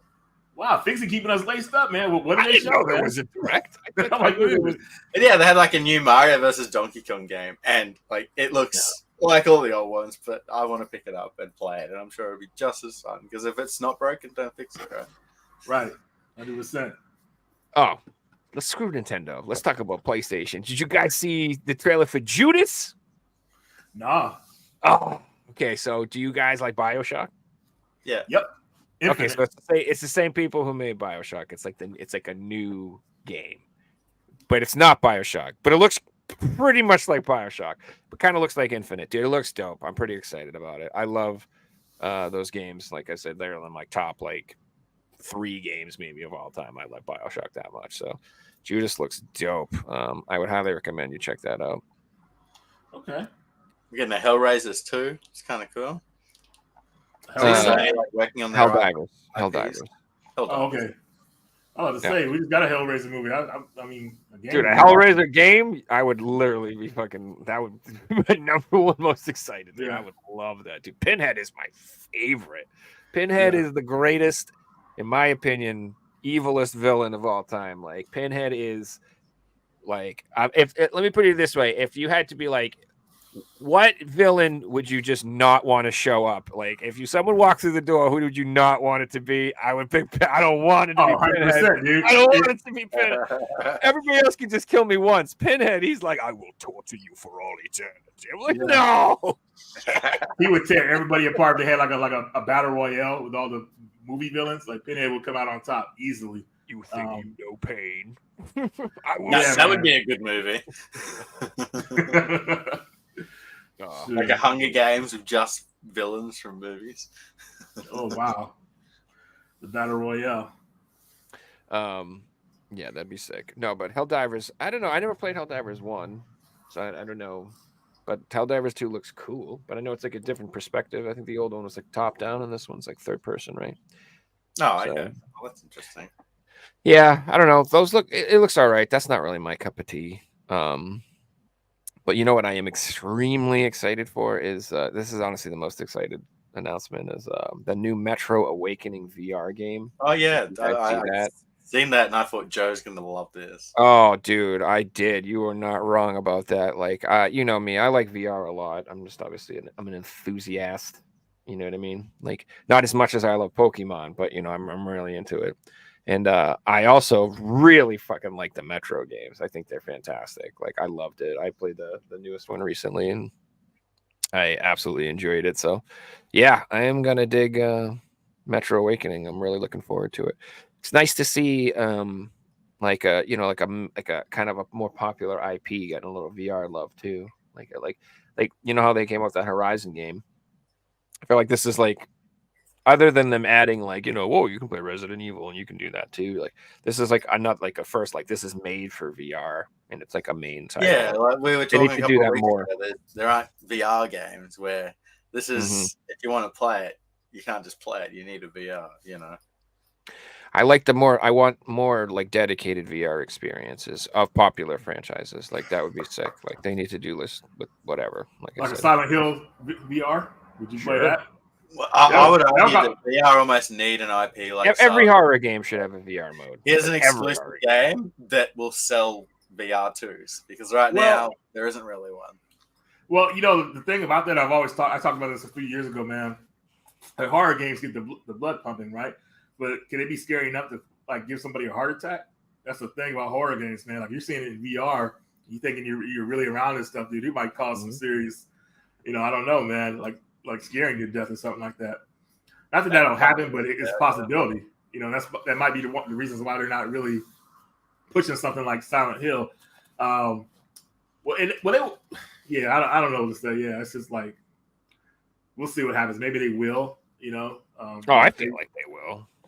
Well, they need to hurry up and do it though. You know what I'm saying? Like the PS VR 2 is out, and there's nothing really like demanding people to go out and buy it. You know what I mean? Like it's like that would sell like VRs immediately, but they don't have nothing out for it like that. Sony's weird. It's like this the Vita and the VR2 and the VR. It's like if the initial sales push isn't like unbelievable, they drop support real fast. Like I feel like they lose confidence too quickly, and like they don't understand. Like it's not going to just catch like wildfire like that. Like you might have to build a foundation that takes a little while. And to be honest with you, they screwed up real bad because they treated their VR1 customers like shit when they went to VR2. Yeah, nothing ported over, none of your games. If you wanted to play them on PS5, you had to like pay for upgraded versions for all your games. No backwards compatibility whatsoever. Like it was just like, I'm sorry, like you didn't even get DLC that you paid for, right? You had to rebuy all that stuff. Everything, like they left it up to the companies to work on the games or whatever like that. It's just it was really bad, and it really put a bad taste in a lot of people's mouths. Yeah. It kind of reminded me a little bit of how they did the Vita when the Vita didn't pop up off for them like they wanted it to. And it was up to the developers of these indie titles like Limited Run bringing out games for it. It really supported the Vita like until like the end. So. Because we would have lost that more games than Sony did for the Vita. Like, 100%. 100%. That Vita would have died in 2015, I think, or maybe, around that time was when Sony stopped their official their official news for it. They weren't going to support it anymore. So Limited Run and the other companies picked up the slack for it, and the Vita following, like the Vita groups on Facebook, man, they're pretty strong. If it was up to Sony, they would remove the word Vita from people's vocabulary. That's how they. Well, the Vita failed. It was their fault. The Vita failed, man, because they were so obsessed with not like the system being pirated, like the PSP. Now the PSP sold well, but still people pirated and did what they want with it. But it still sold very well. But Sony wasn't about that. So what killed the Vita was those memory cards, man. They were so expensive, man. They were. And it's like, dude, like, come on. You want to put these big titles in here and take up all this memory? This is too expensive. Like, they killed it. I mean. Yeah, and they were going up against the 3DS, which, but that was way cheaper. And the library on the 3DS was fucking badass. And it supported GS, which had a massive library, too. Yeah. I'm like, I bought a 3DS over the Vita at the time. I even went that direction. I was like, nah, man, screw you. I'm playing Metroid. Sony had a lot of bad ideas, man. Remember the PSP? I mean, people wanted it to be backwards compatible with the Vita, but obviously you couldn't. But the whole thing, the PSP Go, you guys remember that? Yeah. They tried to pump that up. UMDs on. Yeah, I was like, you gotta be kidding me, dude. Come on. Like all these games I have and I get to buy them digital now. Like it just didn't make any sense, I heard that was a really fun system to play with though. Like people who own it really like the PSP Goes. Yeah, you buy that sucker, dude, and I probably should try to get one now. I haven't. Getting one now is worth it. They're and they're pretty cool. They come in different colors too. I've seen like a white one, black one. I think there's a blue one too. They're pretty rad. Just get you that good memory card in there and like a large memory card, and boom, you're good to go. Yeah, and now you can get adapters for even the Vita to throw SD cards in there. You don't have to buy those insane memory cards anymore. Nice. So they've They're just for collectors to not open and put them on the shelves these days. yeah. Well, And they're like $400. So, like, are you opening this thing because you're gonna cut the price down in half? You know, it's crazy. There is still like a pretty strong Vita homebrew community out there too that still support it and do things. But Well, you remember how big it got when the freaking PlayStation TV got hacked? 100%. hell yeah, All those Vita TVs, man. When like I got some from like on clearance or whatever like that. But as soon as that thing happened, dude, like they were being bought up, man. Like, dude, and then they just skyrocketed in price, and it was insane. You know what's crazier? One of the most expensive Vita items is the Vita stand for the TV. It's like a stand you can put in and hook it into, man. That thing is so rare and goes for like money, and it's just an accessory where you just have the Vita TV like hooked into like kind of like a console, and it keeps it still. And it's really cool, but it's so expensive, and nobody tried to remake them or bring them out again because I guess Sony wanted it to disappear pretty much. So you have to look for other companies to make those stands. But yeah, just thought I'd bring that up. Probably just generally a really rare item that there's only a certain amount out there. It makes sense. I heard news. You know, Smash AT, another YouTuber out there, he talked about somebody leaked a possible Vita Part 2. Yeah, I saw some news about that too. I mean, I gotta admit, man, my blood started pumping, man. I was like, dude, like, you serious? Like the Vita 2? Like, I want it, man. If they're able to do it, but at the same time, Sony's got to do it right, though, man. You know, they gotta like look at the mistakes they made with the PSP and the Vita and correct those immediately if they make another portable system. It's got to have physical games on it too, though. And I heard that it's supposed to be as powerful as the possible PS4. So.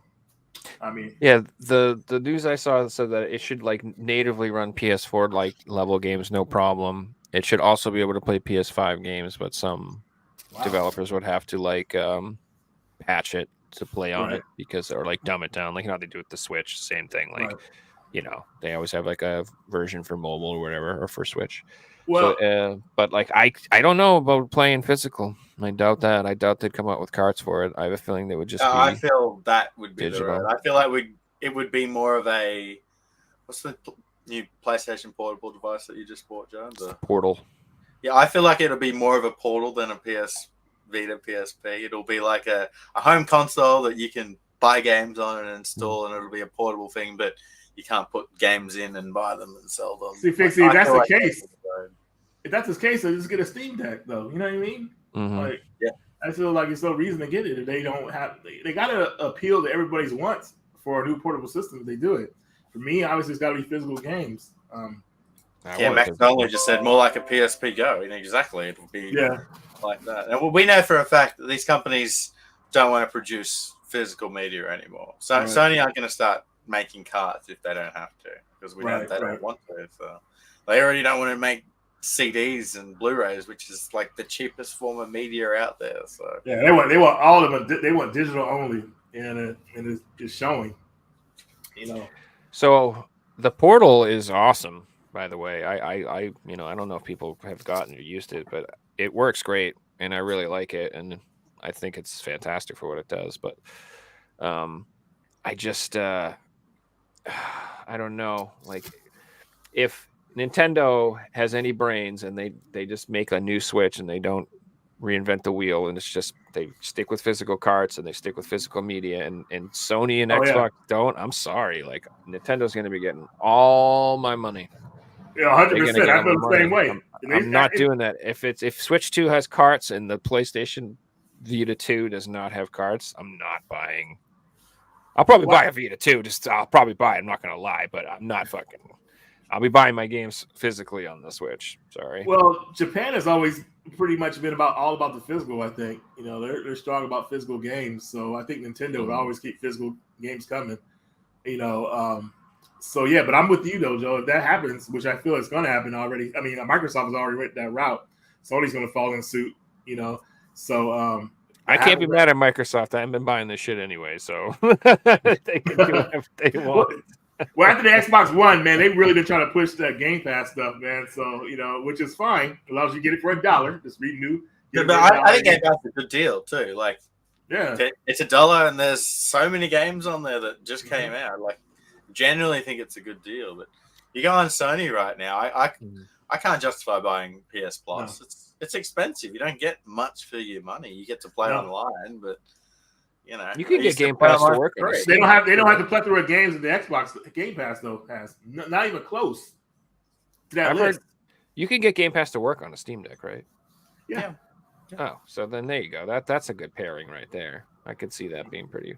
I would rather do that than get a PlayStation Vita, to be honest with you. At that point, so once it's an all digital world, I don't care about buying it or downloading it or owning it or whatever. You're just renting it no matter what, the way you look at it. Right. You're always just renting it. You never own it. Even if you download it, if that hard drive dies and they close it down, you don't really own it. It's just so I don't care at that point. I would rather just have maybe a streaming service to play games digitally if I'm not buying them. So whatever company will give me the option to physically own my games permanently, that's the one that I'll actually spend money on, and the rest I'll probably just go and hack and steal shit. I don't care. I'm not going to pay for it. I don't.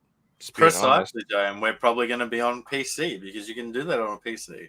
Mm-hmm. If I had the option of new game comes out, I really want to play it.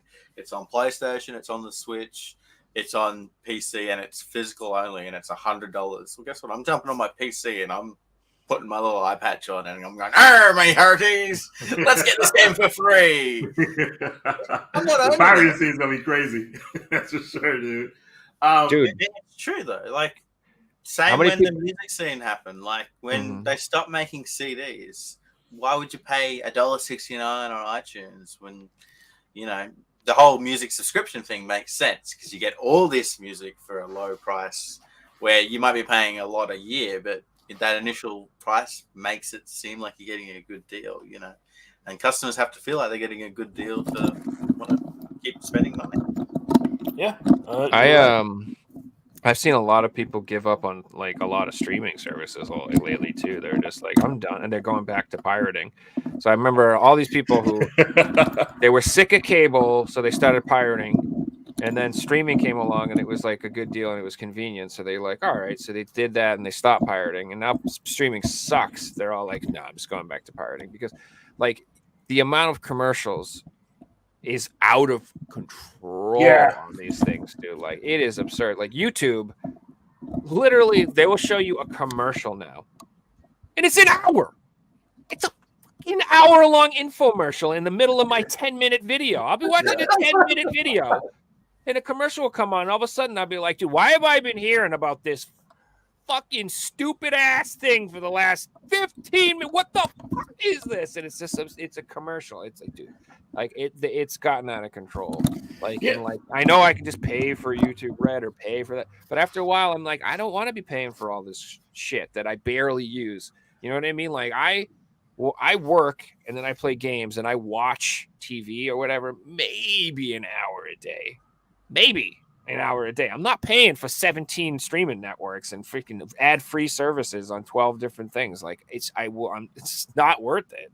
I'd rather just pirate stuff, and then on the spare time I do have, I'll watch it, and we're good. No commercials, no worry. HD, like, I love it. Well, that's what happened to me the other day. I was watching Amazon, and I watched a show called Reacher, man, which is a great show. And I already watched it, but I wanted to go back and watch a couple of episodes. And then it came up, this thing popped up saying, we're charging for, not to see it for no ads or whatever like that. It said $2 or $3, something like that. It's like, no, I'm already paying for the service. Let me watch my show. Yeah, you're already paying for it. I went to watch it, right? And I had to rewind it. Boom, commercial waiting for me. I was like, what the hell, dude? So I just tried to skip it when I could. Then when I got to the part I wanted to, I skipped a little bit forward. Boom, another commercial hit me. I was like, dude, you got to be kidding me, dude. I just want to see a certain scene, and I got hit with 2 commercials already. Yep. And I was like, this is insane. They're making sure you get your $4 worth of ads that you didn't pay for. That's what Hulu broke my girlfriend because of that exact reason. It's not even the commercials, but like when you're searching and you're trying to skip around or find your spot or whatever, commercial, you get stuck in it over and it's like horrible. You know what I mean? Yeah. So like if you you fall asleep in it, like the episode starts towards the end of an episode. So if the next day you go to watch it and you try to like find where you were, so you're screwed. You're screwed. You get like commercial. And guess what? It's not like there's like a whole bunch of really entertaining commercials. No, it's the same 3 stupid, annoying commercials over and over and over and over again, and it's usually something you'll never even buy. So the whole thing is like just a torturous exercise because it's something that you're not even interested. Like YouTube, I don't even know what kind of crack this thing is smoking. I get bra ads all the time. It's like, are your boobs chafing? You need a new bra, and I'm like, YouTube, what are you doing? Why are you wasting? Why are we wasting each other's time here? What's the point of this? You're just scamming this nice boob bra company's ad money. Like you're wasting their money. Like why are you showing? YouTube are making money. They don't care. Hey, I wanted to bring something up. I know today. they don't care. Well, real fast. That's why that this is going to bring like more piracy because people will say what shows are on Netflix. I don't want to watch on Netflix. They'll just download them and watch them in peace. So that's what's going to happen. Yeah, that's what I'm gonna do, and because it's like perfect example is like HBO Max. I don't give a rat's ass what's on that network. I just want to watch House of Dragons. So once that comes out, I'll just freaking rip that shit, and I'm good. I don't need. Why would I ever pay for the rest of that garbage? Like I have no interest, zero interest. It's interesting because if they made it like $3 or like $2, really really cheap, people would just pay for it because it's cheap, it's accessible. Sure. I don't have to go and download it. So there's that middle ground where companies have to be like, all right, people are going to pirate stuff if it's too expensive. I remember when Netflix first started, everyone was watching Netflix because it was cheap. Yeah, and it had all the good content on that to get customers again. I want to talk about YouTube quickly. Yeah. You guys know what YouTube are doing right now if people use ad blockers? Oh, Lord, no. Like so if people have, say, Google Chrome and they're watching YouTube on it, which is owned by Google Chrome, YouTube will purposely make your browser not run. So you think something's wrong on your end, but YouTube is slowing your browser down because you're trying to watch YouTube videos with ad blocker. They want to force you to get on that premium. I was watching a guy stream the other day. He was streaming fine, like obviously good internet to stream. He couldn't watch a YouTube video. He's like, "Is YouTube down?" No, it was YouTube not letting him watch it because he had ad blocker on. Can they get away with that? They own the program, man. They own it's probably illegal in some places in the world, but it's like one of those things where like by the time it takes them to do anything about it, who cares? It's like people will find a way to get around it though, but that's crazy they did that. So the ad blocking companies like bring out new updates and they're like, hey, delete the old one, download this one, it works again, and then YouTube will bring in a new thing. Just keep going around and keep it going, so. It's never ending. Well, you can switching browsers is definitely Well, what's a good browser to use? What do you guys use? Opera GX. It's designed for gaming. Oh, okay. I have that one. I just don't use it. I use Ask Jeeves. Is that still around? You're kidding me. Internet Explorer. Bing. I use Bing. Yeah, nobody uses Bing. Did you guys see the thing for Stella Blade? What do you think about Stella Blade? I saw the physical for it for PS5, but I didn't really see the game. Is it a AAA type title? Yes. I think to me it looks like a AAA action game, kind of like a Bayonetta type vibe. Just hopefully not with the Bayonetta like actions, because Bayonetta was annoying. No, this one looks like more free flowing fighting. Okay. Basically, what's great about this too is like how they have this thing in the gaming industry where they keep making like all the female characters ugly as fuck. You notice they make them like just completely unattractive but ugly. A new Fable trailer. Like fucking. Oh my god, what was that? I don't know. They all just look like a bunch of fucking short-haired lesbians, basically. Well, I feel like that's happening, Joe. It is, but not Stella Blade. Stella Blade's got this beautiful long-haired Asian woman with all this curves and a big, sweet, fat, juicy booty.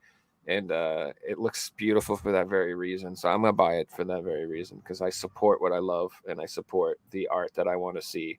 and on. I want game companies to stop being obtuse and stop doing stuff. Stop like I like big, hot, juicy booties.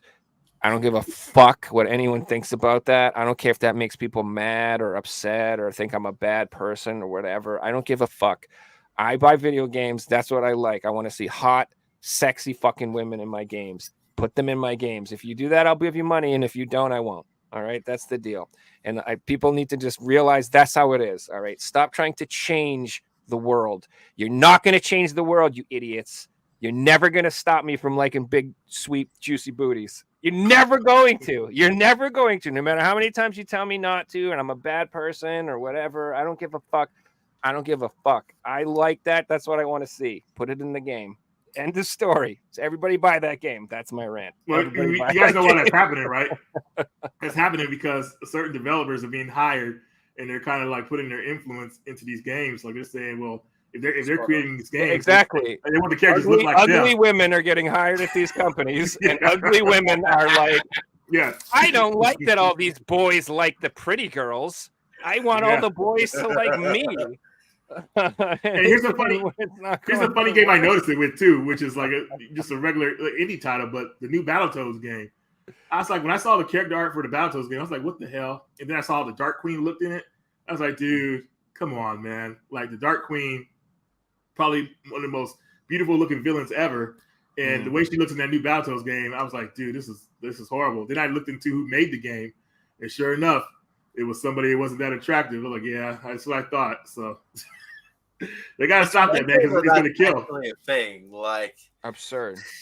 So why doesn't what I want to know is how come when the new God of War comes out, you know, fucking Kratos doesn't have a big fat beer belly, and why doesn't he have like a big fucking, you know, pimply ass, and why doesn't he fucking, you know, got like big nose hairs? Why doesn't he, you know, why does he like this big, strong, jacked fucking human who looks like a fucking Greek guy?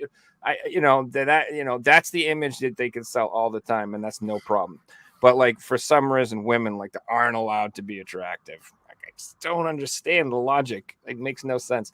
What also makes no sense, though. All right, well, I don't want to go off on this too bad.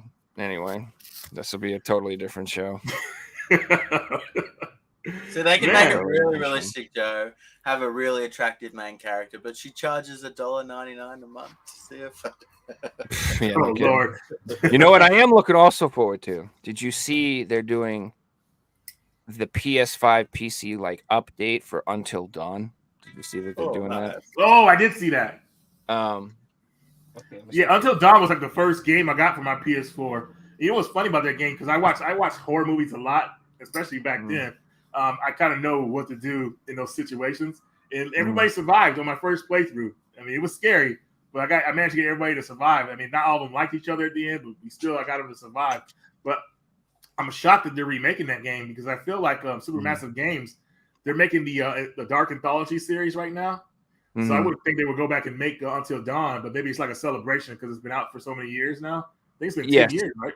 It's like it's like a little anniversary thing.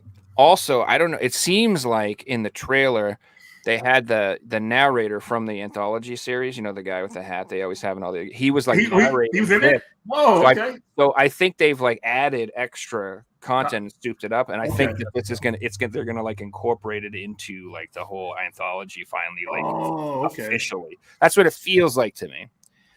But and they say they have like added content. But getting back to my other point is I hope that it's like an extra hour of the girl from Heroes in the bathroom towel. That's what I'm hoping. I hope they added like a whole extra hour of gameplay of that specifically. That's the greatest part of the whole game, and you all know it if you've played the game. You know exactly what I'm talking about. That's the best part of the game. Cheerleader girl. Yeah. Say the cheerleader. What was that? The tagline? Whatever. Every other character dies. You've just saved her. I mean, it's just that game Until Dawn is a crazy game, man. Because if your characters get killed in that game, they get killed nasty.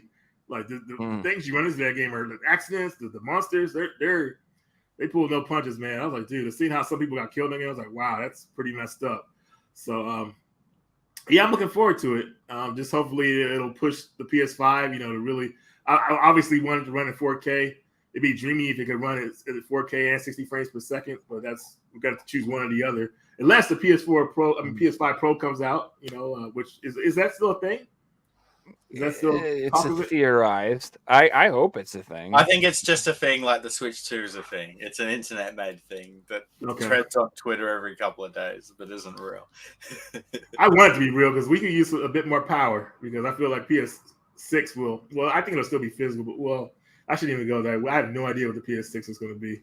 So I hope it's twice as big as the original PS5. Twice as big? Yes, I want it to be like I want it to be like this big, man. And I want it the PS5 is is a tank, man. It is absolutely absurd how big that console is. I still to this day think it's the most hideous PlayStation console by a million. It's ugly as hell, dude. It's so bad. The way the stand works, and you can't sit it down sideways. Yeah, it's weird. I mean, it's a desktop. Slim is a disgrace. To display it like it's a desktop. It's ridiculous, like a tower or something. I mean, it runs well, obviously, but maybe that's why the design is so poor because they waited this. I don't know. Oh, it runs fine. I've had no issues with it, but the Slim with the little plastic feet. Oh, what a shit show, dude! That is just like if you design a console and it can't stand up. Like you just did it wrong. I'm sorry. You just failed at your job. Like you did a bad job. It should be able to just, I don't know, not fall over on its own. Like if a breeze comes through the room, it shouldn't just collapse. I don't know. Like, oh my dude. The next PlayStation will be like an art sculpture. What the hell? I don't understand the design team. Same thing. And another thing, I just want to bitch about the Portal for a second. The PS Portal. They put the charging port like in the front, in the middle, behind the screen. It's the worst fucking spot you could possibly have chosen for the goddamn charging port. It's so unbelievably awkward and uncomfortable to plug it in and charge it. And I just hate it. I'm like, why wouldn't you put it on the top? I'm sorry. It just the whole whoever is in charge of designing things for the PlayStation this generation sucks. You suck. I hate all your work. I hate it. Whoever did the 4, amazing. I love 4. I love how the original 4 looked. I liked how the Slim looked. I liked how the Pro looked. I liked how all the custom consoles looked. I liked the controllers. It all great. It was great. The cases and everything. The only thing that's and pasted, kept the blue cases, but changed the artwork to white. It was great. The only thing that was ridiculous was the PSVR 1 because it had 47 cables to hook it up. Like hooking up that was absurd. But that was more like a technological limitation than a design, thing. You need to plug it into this box, which goes into this adapter, which plugs into the back of this thing. We don't deal with racism around here, Joel. I'm just kidding. No, I agree with you. It should not have been white. I absolutely couldn't stand that it was white because I have my all jet black PlayStation 3, my jet black PlayStation 4, and then an all white PS5 next to it. It's like that was the first thing I did is I bought the black plates as soon as they were available, and I put the black plates on it because I couldn't stand the fact that it was white. And then on the PSVR 2, I was so irritated that they never came out with other color options. Like I was like, why is there only white? Like I still don't like that. Like it would be so much cooler if you could have a blue PSVR or a red one or a purple one, just like all the other colors they came out with. That would be wicked cool if you could have a matching thing for that. But Sony, if you want to increase your VR 2 sales by 6, just make some colors and you got 6. I would. Oh yeah, I would have bought probably more than one of them. Oh yeah. I'm sick like that. But they are really expensive. The white one, right? Like, it's not too hard of colors to make, surely. Yeah, I would have loved that. Or what they should have done is they should have had the snap-on plates or something. Like you could change the plates like they did with the console. And you could just buy different plates or something like that. That would have been cool. Yeah. Skins are all right. I wouldn't mind skins. Skins work. I mean, you can go that route. Well, what do you guys think is the best looking PlayStation system? I can't get past the PS2. The fat boy PS2 with the little thing that spins on the front, the disc tray that comes out. stand it up too. Yeah. I agree with you, Fixie. I think the PS2 is the best looking PlayStation system of all time, especially if you got like the That one, the original. Yeah, the fat one? original PS2. That one first definitely. one. Yeah. I'm actually pretty partial to the PS2 Slim. I think that's a gorgeous console. That's a good one too.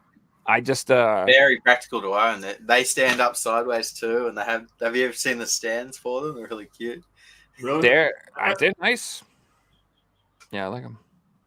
Okay, so we're all pretty much in agreement. PS2 was the system, Mhm. best looking PlayStation system.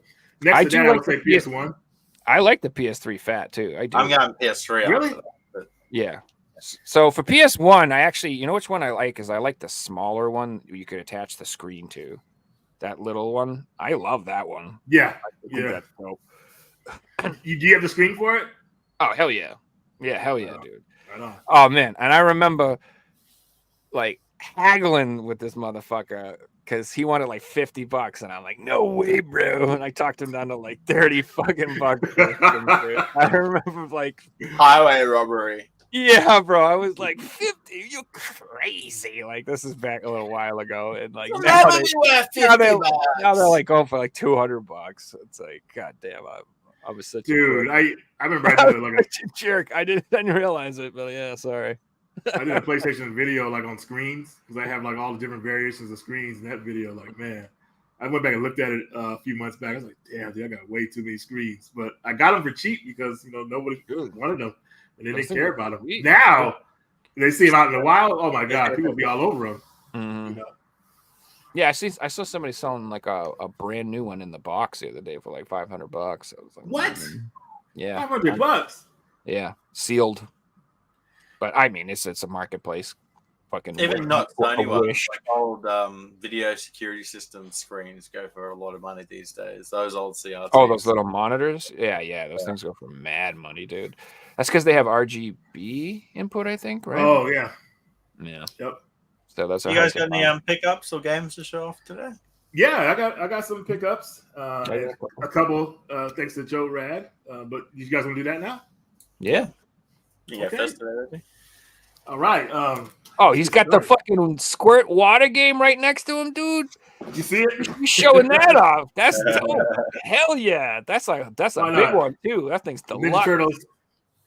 Turtles squirt Oh, water that's game. fucking rad. Oh, that's cool.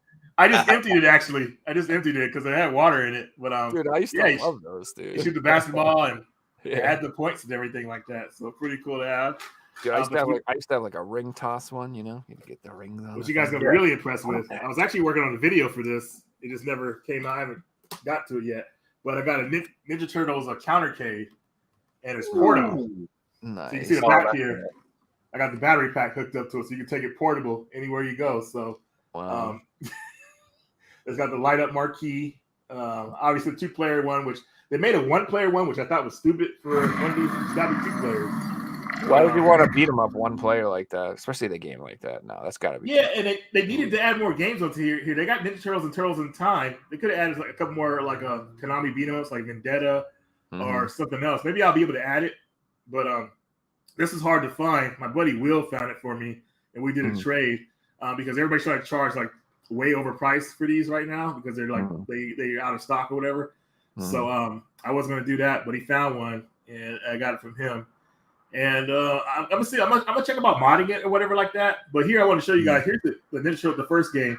Listen to the intro song. See if it sounds familiar. Teenage Mutant Ninja Turtles, Teenage Mutant Ninja Turtles, Teenage Mutant Ninja Turtles. Heroes in a half shell. Turtle power. Did that sound kind of different? Yeah, that doesn't sound right to me.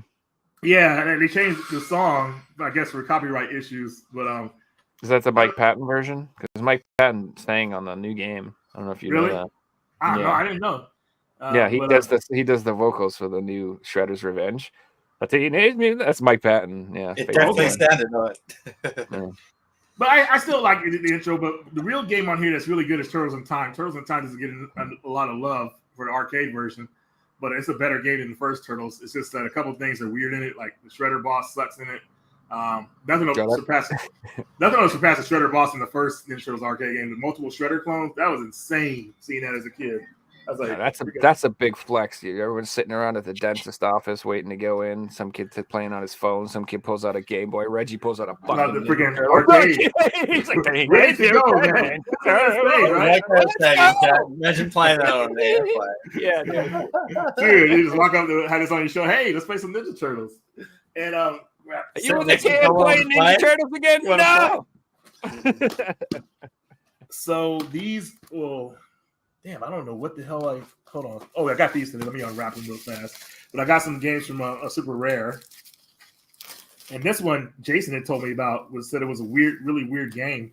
But this is called the Happy Game.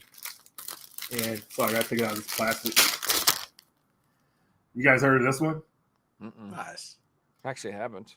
He said it's one of the most trippiest games you could ever play because everybody's all happy in it.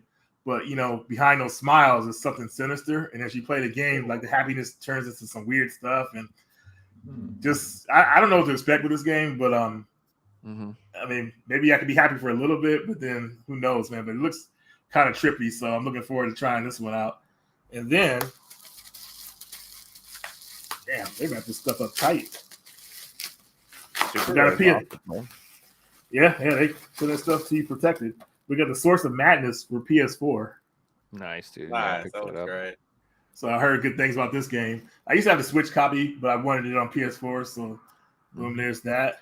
Yeah, it's like a roguelike 2D action game inspired by Cthulhu, Lovecraftian horror. Nice. And thanks to Joe, I got Yeah, Space Blaze. Oh, yeah. One of the best shooters of all time. You ever played Oh. Space Blaze, you have to get this game. It's like the best shooter you'll ever play. Trust me. Dude, don't tell And me. don't go on eBay, guys. You can get it for No. $30 retail right now. They're not like $200 on. They're $200 I'll show on you the eBay. But, I'll find the link and I'll post it in chat so you guys can Yeah. pick that up. What else do we have here? Reggie, this is the best. This is the best shooter of all time. Get the fuck out of here. Oh Lord. Red Art Games, man. Number one, Ice Cream Surfer, brother. If you haven't played this, you haven't lived. Wow, that's hilarious. The Space Blaze is pretty bad. I don't know if I showed these games, but they were in one of my last pickups videos. But you guys let me know if I showed them or not. I got Under Night in Birth Part 2. Nice. Oh, you got it on the I Switch. played the first one. It was a lot of fun. Yeah. The Part 2, just as fun. They add 3 characters. I feel like for these fighting games, they make a sequel. They got to add at least 5 new characters. But then they're adding that season pass to this stuff, so it's like annoying. But with this game, it feels like a good package for $50. So I'm totally happy with what you get. Hopefully, me and Joel can have some battles on it. Joel's been avoiding me when it comes to Under Night and Birth, like playing that game online. But hopefully, he'll join me one of these days. And then we got Ether Knights. I always mess his name up. But this is a game I've been playing. It's kind of like Persona, but this game is trippy as hell, though. The world goes, like, something happens with the world where everybody has to go to a shelter, and people mutate into these weird mutants and everything like that, and they turn violent, kind of like that movie, what was it called? 28 hours later, or 28 days later. 28 hours. Anyways, it's kind of like that, the way people are when so it's really fun. You have characters that help you. Really cool action beat 'em up brawler RPG, I would say. So happy to have that. It definitely sounds like one of those games that people are going to find out about it later rather than sooner and want to pick it up. Right, and this is the element and everything. And it's the company's first game too. So I got it on Woot for $15, and the game just came out. It was going for 40, so I was like, hell yeah, Woot. Got that deal going on. Yeah, the PS4 copy. The PS5 copy's on Amazon for like 25 too. Even it's really cheap. That'll be a hidden gem for sure, I feel. Oh, 100%. And then just to let everybody know, I was moving some furniture around in the game room and found something I thought I lost like 5 years ago. I got my PS3 Game Genie. Let's go. Yeah, man. Unlock those codes, man. Save them game cheats. Pretty cool. I don't know if it's active anymore because it might be online. I don't know. I'll have to check it out. But still, it was kind of cool to have back in the day. You didn't want to do too much grinding. You level up a little bit faster. Thought that was cool. Yeah. And then, Just for the Warhammer bolt gun. This went on sale on Woot too. Nice. Boomer shooter. So I got that one. Looking forward to this one. Boomer shooters, man, they're really a throwback. So a lot of fun. You know, the movement is kind of crazy in the games, but once you get used to it, they become a lot of fun. Yeah, that one you have like a chainsaw arm, and you can like fly and smash everybody in the face with like a melee attack. It's actually yeah? fun. Yeah, it's pretty good. And then we got Call of Duty Modern Warfare 3, the original for the PS3. Nice. This was one of those games I got in that $10 sale, like 4 games for $10. So I picked this one up. That's kind of mode in it that it's not zombies, but it's sort of like a survival mode that's hardcore, and you can play it. I play it with my buddy when he comes around, and it's co-op too. Progress, so you unlock things, and then you can get the better weapons, and you know the more you play it, the easier it gets because you've already got level 30, and yeah, it's so much fun. We love it. Like we still played it last year, so. And it's still online, which is great. So I love that, and it's free now. online. Still free, but still free. And then I got Nino Kuni. I already have this on PS4, but I got this because I couldn't find another game for the deal, so I picked this one up. I can use the red case for one of my horror games too. So I love Nino Kuni, the first one. It was such a beautiful game. It is. It really is. How'd you feel about the second one? I didn't get into the second one like the first one. I played it for like 10 hours, and it just didn't hook me. And it's one of those games that went back on the shelf, and that's where it's set. I hear you on that. And second one's dope, dude. You should give it. I think it's really good. I'm a big level 5 studio person, so I will probably give it another go. Well, I love them ever since Rogue Galaxy. Have you guys ever played that game? Yeah. Dark Cloud, Dark Chronicle, Rogue Galaxy. That is the trilogy that I absolutely love. Dark Cloud's probably like my number 1 PS2 game of all time. Next game here, Evil Within Part 2 for Xbox. Nice. Probably my favorite survival horror game of all time. And the reason because of that is the story was really well done in this game. A lot of survival horror games don't like their stories kind of fall apart towards the end, but that game story got stronger, which I was like, dude, this is good. And then the last game I got was Rogue Stormers. Sedesco. Joe, you probably know about this one. Nice. I randomly saw this one. I said, I don't have that. Let me try that one out. So yeah, that's like a 2D Contra style game. Right. And it's a pretty good game though. That's actually not a bad game. It's pretty fun. That's pretty much it for my pickups. Yeah. Well, guys, I haven't got any pickups, but I pulled some cool stuff out of the collection to show you guys. Yeah. So there's some slip covers of the Call of Juarez, the Cartel on PS3. So this is the regular slip cover for it. It's got this really cool, like bullet holes on the front cover. But then there was a second one that has a bullet belt on it. Only slip cover I've ever seen that has this. So this is an extra piece of cardboard on the front that can be damaged, as you can see here. A lot of them you'll find without the belt because it's really fragile. But yeah, it's a really cool slip cover with a belt on the front. That is kind of cool. And then I started showing off my PS1 collection. We started with the number games, and I got up to Alone in the Dark, so I'll take you guys from there. I'll pull out 6 or 7 more in alphabetical order. Here we have Anna Kornikova, Smash Court Tennis. Can't say I've played I would smash her court for sure. I'm more of a Maria Sharapova fan. Whatever. Here we have Ace Escape. I would smash that as well. I'm just kidding. Ace Escape. I'm sorry. And this is the Australian case because it's the North American style, but it's the PAL case. We've got Bruce Willis's Apocalypse. It's a good one. Area 51. Nice. It's a light gun game, right? Yeah, it looks like a lot of fun too. There's a sequel to it, right? Didn't know that. What's the sequel? Yeah. It's called Maximum Force or something like that. Area 69. No, it's Maximum. I'm checking to see if I own it. You might own it.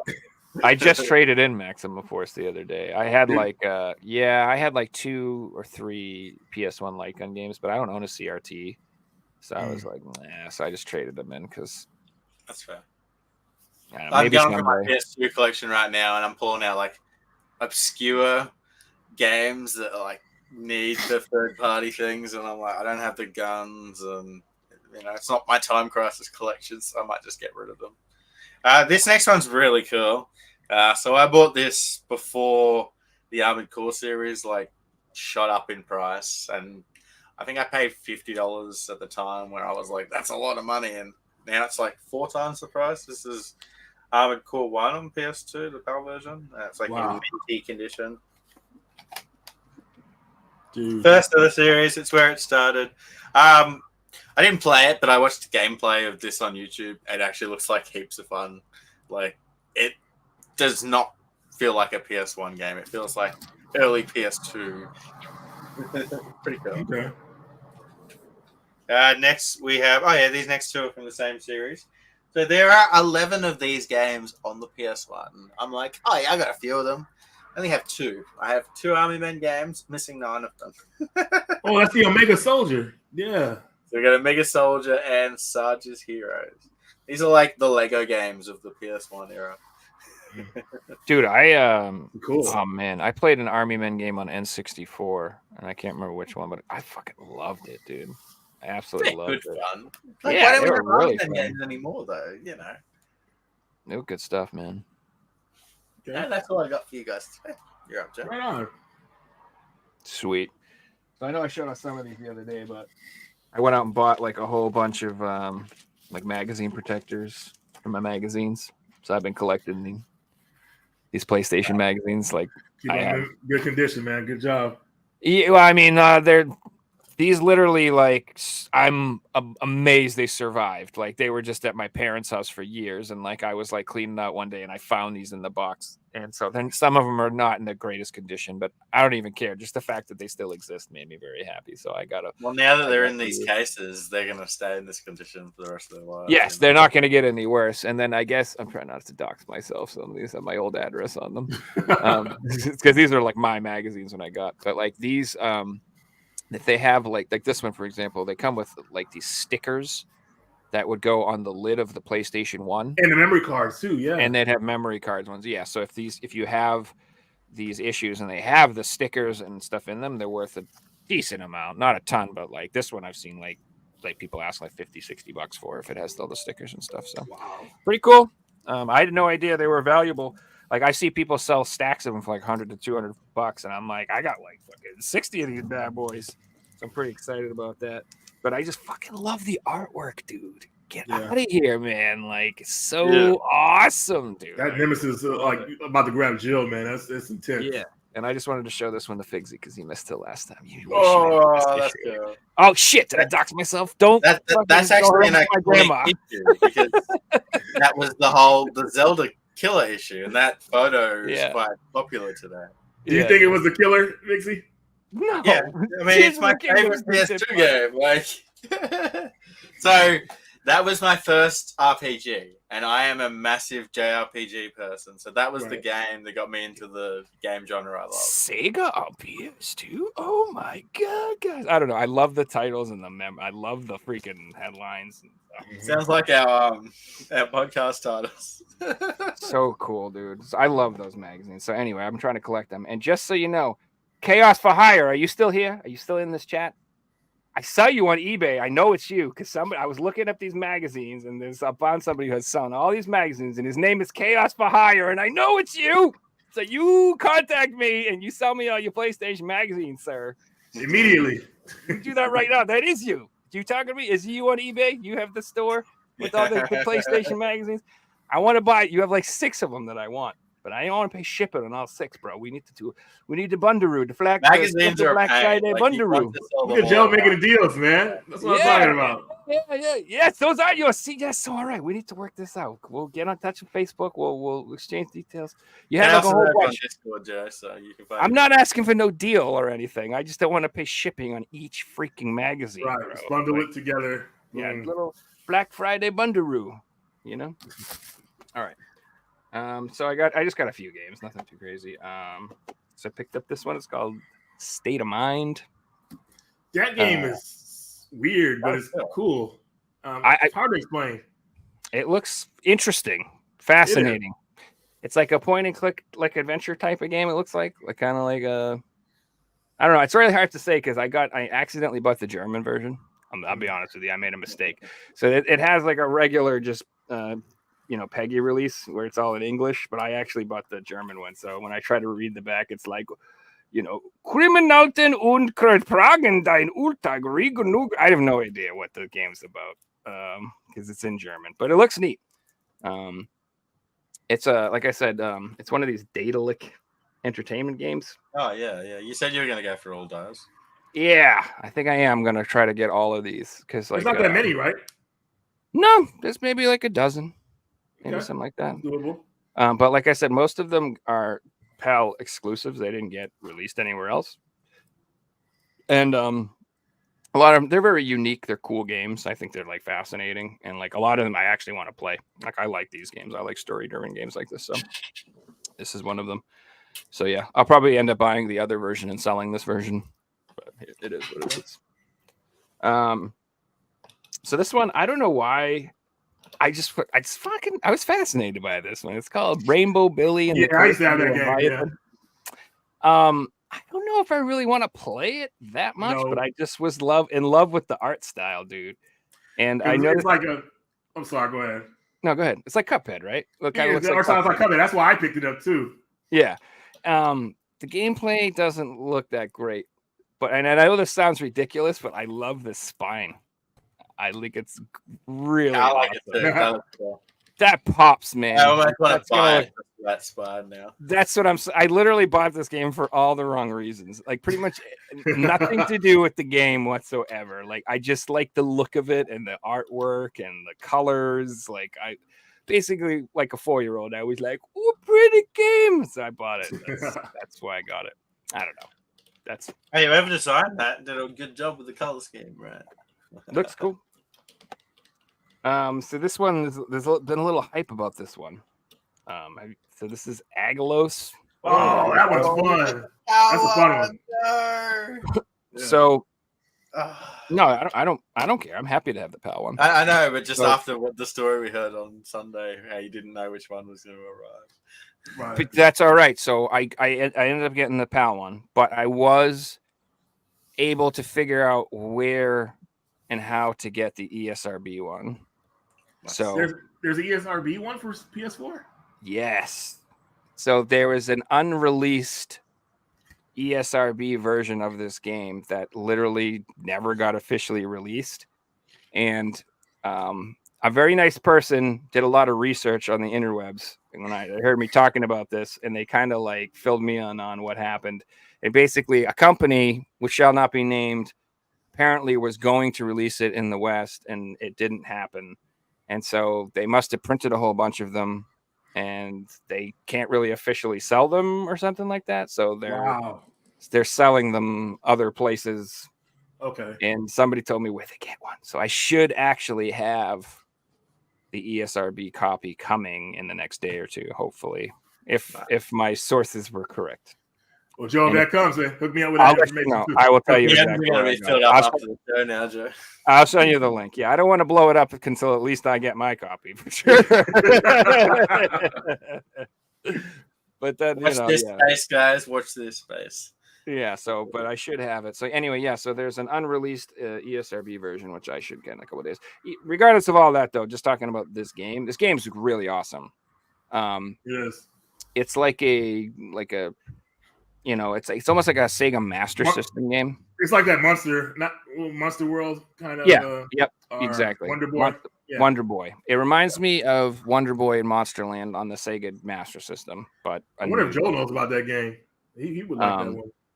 Yeah. So it has a Switch release and a PS4 release. It only got released in PAL technically.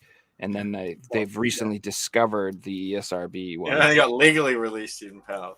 Yeah. And there are a few copies of the the ESRB one on eBay already, going for like $100 or so. I was just about to say, this sounds like the start of a story of why did this game become expensive? Well, the publisher didn't get the rights to produce it, so they had to sell it illegally and blah, blah, blah. And yeah, you can see how this would be expensive 10 years down the line.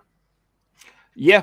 And it's also a really good game. So that's like a huge helping factor. Yeah, too. definitely. The game is, if it has all of that intrigue around it and it's a good game, then it'll probably be worth a decent amount.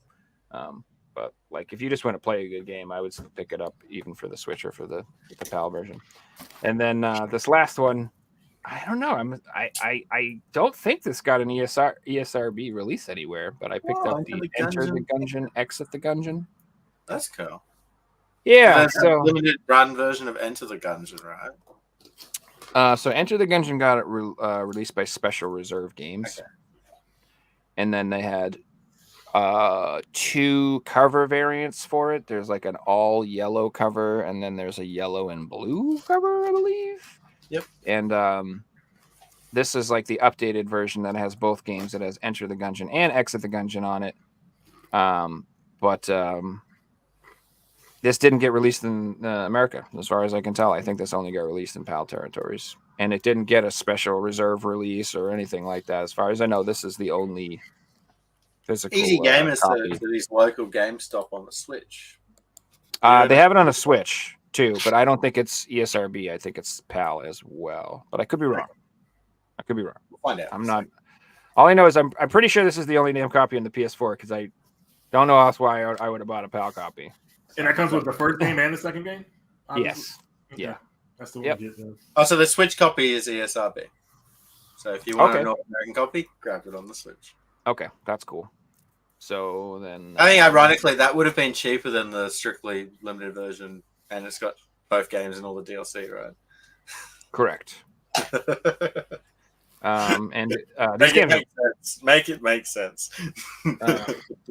the Enter the Gungeon. I don't know about Exit the Gungeon. I actually haven't played Exit the Gungeon yet, but Enter the Gungeon is freaking fantastic. That's an awesome game. Hard as balls. Like I thought I'd be like. I played so much Binding of Isaac that I thought I would just like You would have skills. No, that came whoop my ass pretty hard. That you got to get that dodge roll down, and you got to learn the patterns. You got to learn the bosses. But yeah, it's a great game. That's what I got. Cool. Nice. Awesome stuff, man. As always. Yeah, it was cool. So there's only like 2 things we didn't talk about really from the announcements, but they're not that great. There was like that V Rising game, which is like some sort of vampire game or something. That didn't really do much for me. Well, I did my research on the show. I didn't see that one, so Yeah. The article I read didn't have it in there. It didn't look bad, but it wasn't blowing me away. And then there was that Zenless Zone Zero Triple Z game, which was like a RPG sort of thing. Yeah. Yeah. It's hard to know until people play it and you can hear their opinions if it's good or not with an RPG. And we didn't talk about Sonic Shadow Generations. That's actually a new game? Yes, it looks like there is a new Sonic Generations coming out, but it's Sonic Shadow Generations. Sonic Generations was a really good game that a lot of people probably like missed out on because during that time Sonic wasn't that hot. But they were trying to bring back the whole persona of Sonic, like the old school Sonic, and plus the new Sonic, which they did really well in that game. I remember beating it on the 360 years ago. Yeah, that game, I'm glad they're doing some kind of sequel for it because that game was awesome. I didn't really like the Sonic Superstars that much. Well, I tell you what, I didn't like the price they were charging. They were trying to charge a full retail price for that game, $60. Now it's down to $20, which is doable for that type of game. 30. Well, it's on $20 for the Switch and the PS5. It ain't that for the fucking PS4. PS4. The PS4. Gosh, it's another one. And it has that upgrade on it too. So that's I don't know, man. But when it comes to Sonic games like that, man, they can't be full retail price, man. They're just, just a certain price range for those games. Sonic Mania is probably the best Sonic game ever. It's my second favorite Sonic game next to Sonic CD, which I know is weird. Sonic CD is a weird game, but I love that game. Sonic CD's good. Well, that was the first game in the series to really like you explore the levels and going back in time and stuff. A lot of people weren't used to that. They're used to the fast, go type stuff. Plus, that game had weird boss battles that sucked. But yeah, it's a good game, you know. But going back to the Sonic Superstars, though, man, it's just like that game should have retailed at $40 at the most when it first came out. When I saw 60, I laughed. You know what I'm saying? Because that's not a $60 The fact that game. they can still release it for 60, even if they drop the price after like a month, like just release it at 40 because you're going to get people through the door day one. It makes sense. Exactly. $60, man. Then they don't have to lower the price once it's 40 because they can justify it. Yeah. I mean, $60. The people want something that really, I mean, like that's AAA usually, you know. So 30 is the magic number, Reggie, because you know this. Because what happens when it's 30? What happens? We buy both. Yeah, we buy the we PS4 That's not and and the Switch got I me. do it every time. So if you sell your game for 30, you'll get 60 out of me. Yep. You will. Like, and you'll get it day one. You wouldn't have to wait. Like, because that's a fair deal. A brand new AAA title or a brand new game, nice and new, clean package. I don't have to worry about it being used, whatever, $30. I love that. That's a good price point for me. I think Reggie just brought up a good point. Like, if you're spending $60 on a game today, you almost expect a $60 product. Like, right. If you can play some games for 1,000 hours and still get something out of it, well, then, you know, again, that you're putting 20 hours in, shouldn't be $60 because it's not the same experience, right? I can't pay $60 for a 2D pixelated like game. I'm sorry. Even if it's amazing, I'm not doing that. Like for $60-$70, it's gotta like be pushing the my PS5 needs to be smoking. Yes. You know what I'm saying? Like it needs for to that be price, yeah. Yeah, if you want to charge me that much, I mean, I expect cutting edge. If you want me to pay like day one price, cutting edge price, it better be like worth it. Like, you know, something like that amazing, which it sometimes does. There are games like, you know, Hogwarts Legacy was really amazing. Dead Space was really amazing. I thought Returnal was amazing when it came out. Demon Souls. There are games that I don't mind paying more for. I paid for RoboCop, fucking $60 for that bad boy. No problem. No questions. Hey, how are you with Final Fantasy 16? Are you $60 all right for that game? Or? Absolutely not. No, absolutely not. No. I waited until that was on sale for $30, and honestly, I feel like I rushed it. I'm not. I'm waiting, and I don't even want to pick it up now. I don't dislike it. I'm not saying it's bad at all. It's just not exciting. It's very. They played it very safe. It's just a very generic. Like I don't know it. I don't think it's any better than Tales of Arise or any better than the new Star Ocean game that I played. Or it's just, and honestly, it's a little more simple than those games. It's not a lot going on. It's not complicated enough. I expect when I play an RPG, I expect to need a fucking notebook. You know what I'm saying? Like I need to write. I need to write stuff down and keep track of stuff and look stuff up and look up builds. Start thinking about the RPG because there's so much to it. Yeah, and the mechanics and which characters I want to use and what's my strategy going to be and should I swap out this person for that person or what should I do for? Nah, this game I'm just like, oh, pretty colors, wee. It's just, it's just a cool story, and you know, and it's like, I'm sorry, but like I think quick time events are lame. Well, they've been played out for so many years, man. So, yeah, why are they a thing? Like, you know, it's cool that I can turn into Ifrit and fly around and blow up mountains, but if the entire experience is every once in a while, it's like hit square, I go, okay. Yeah. Horrible. And I never mess up. I can't tell you though. I can't tell you the last time I played a quick time event. I went, oh no, I hit circle. I haven't in like a year, 2 years, 3 years. I've never. It's like okay. I put the controller down and do something when the cutscene's on. You know, I haven't got it in my hands. Yeah. One of the worst games for cutscenes like that is QuickTime Events. This game called Ninja Blade on 360 is made by From Software, and you cannot relax any time in that game, even during a cinematic, because all of a sudden your button prompt will come up. It's like, what the hell, dude? Like, it's like this is it. It was fun in the beginning when they did it, like something like God of War, but of course companies play it out and wear it out. You know, it's like, dude, what the heck? But like QuickTime Events was a thing in Dark Cloud. So it's been around for 25 years. It's not, don't use this technology anymore, please. Right. I like strategy. I liked being like, this person attacks, this person needs to heal, this person should be on defense because they're getting their ass beat. He's charging up his main attack. He's going to do that big thing he does in the next 2 turns. So I got to make sure I put my shields up to shield myself from frost magic, to make sure I don't take damage from that super ability. I liked the nerdiness. I'm a real nerd. Like, I'm an actual nerd. I like Dungeons and Dragons, and I like nerdy shit. I like playing with paper, and I like doing this stuff. I want my RPGs to be nerdy and complicated like that. I don't want it. I'm not action RPGs. Even action RPGs like can have strategy and some thought to them. You know what I mean? Like, we could pause time, or I don't know. I thought Final Fantasy VII Remake was so much more interesting than. See, I thought that was a $60 game, and day one. Yeah, And I love it. And Yeah. speaking of that game, I have some good news for you guys. It is February now. At the end of this month, on the 29th, we're in Rebirth. Releasing. Oh shoot! I gotta pre-order the special edition on Amazon. But anyways, that's the game that should have came out before Final Fantasy 16, and they should have worked on Final Fantasy 16 a little bit more.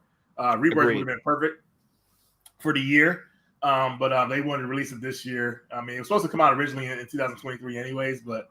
I'm still happy it's finally here. I'm gonna play the ending of Remake again to kind of get familiar, and then in a few weeks, man, I'm gonna be playing Rebirth, man. So if I'm not picking up my phone or answering messages, man, I'm online playing that game. It's all good. Where do you think I'll be? Dude, that's how immersed I've been in that game, though, man. I mean, Square Enix did a really good job bringing that series back because people wanted it ever since the PS3. There's still that tech demo. If you guys remember with Cloud and Midgar, if you guys remember that. And, yeah, that demo was amazing. 100%. Yeah, dude, so good. And that's fine. Question: do you think? Man, I might sound silly, but do you think we're going to be able to transfer our progress over, or like, are we going to start the characters again from level 1? Like, no. Well, no, you can transfer your file over. You can transfer your file, but it's going to be retooled to where you're at a certain level that you are, and that's going to be the basic level in the game. So you got to level up more. So okay, that makes sense. Yeah. So you may be a little overpowered in the beginning, but not too much. It's going to be balanced, I would say. See, I played it on PS4 first, so I don't know if I've still got my save or. Yeah, you can transfer your save to the PS5 easy. They give you an option. I did that when I did my PS4, because a lot of the games that were single player, I'm like, I don't need this save anymore. I didn't transfer them over. I want to finish the game so bad because I also want to play Grand Blue Fantasy that just came out. That looks absolutely fucking awesome too. And I do want to play Persona 3 Reload too, because I never played Persona 3 ever. So I'm like really. I think I'm going to play the one. I won't play the PSP version. Does the Grand Blue Fantasy come with a collector's edition? There is a collector's edition for it, yeah. Does it look like it's worth it? I don't know how much it costs, but it is a nice edition. I have to take a look at it. Yeah, I don't think it came with a statue. It came with an art book, definitely a soundtrack, I believe. Yeah, good start. It looked nice, but it's all about the price point. I have no idea. It didn't look like it was a crazy ripoff or anything. Okay. But yeah, it looks really good. The combat looks really fun. Looks way more involved than Final Fantasy 16. Yeah, they rushed that game, man. It was probably called something else. They said, this will put 16 on here. We'll be good to go. Because if you remember how Final Fantasy 16 looked in the beginning, like when they first showed it, it looked nothing like it did like the final release and everything. They had pretty much had some good development in it. It looked like actually a game that was like, I don't know, like it just didn't look like a Final Fantasy game at all. It looked weird, but yeah, I don't know. Well, it seems like it definitely just seems like I don't know, like a different game with some Final Fantasy fan service slap. Yeah, I'm still gonna play it at some point because I heard the boss fights were exceptional. So. Yeah, it's a good experience. But the thing is about Final 16, I guess what we're trying to say is like you probably won't pick it up again after you beat it. Like, there's no reason to go back to it. If that makes sense. Like I can replay it. And it doesn't draw me like when I was playing Final Fantasy VII Remake, like that's all I wanted to do.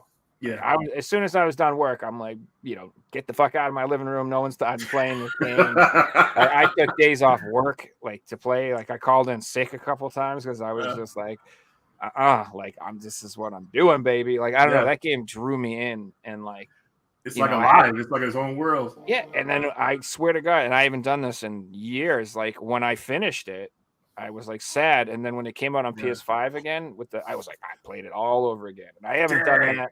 I haven't done that with an RPG since I was a kid, man. I haven't played an RPG like back I'm to trying back to like add that. something to the release of that game. It was probably one of the luckiest releases of all time because it released of March of 2020 when COVID just hit. So this new game came out. Everyone's stuck inside.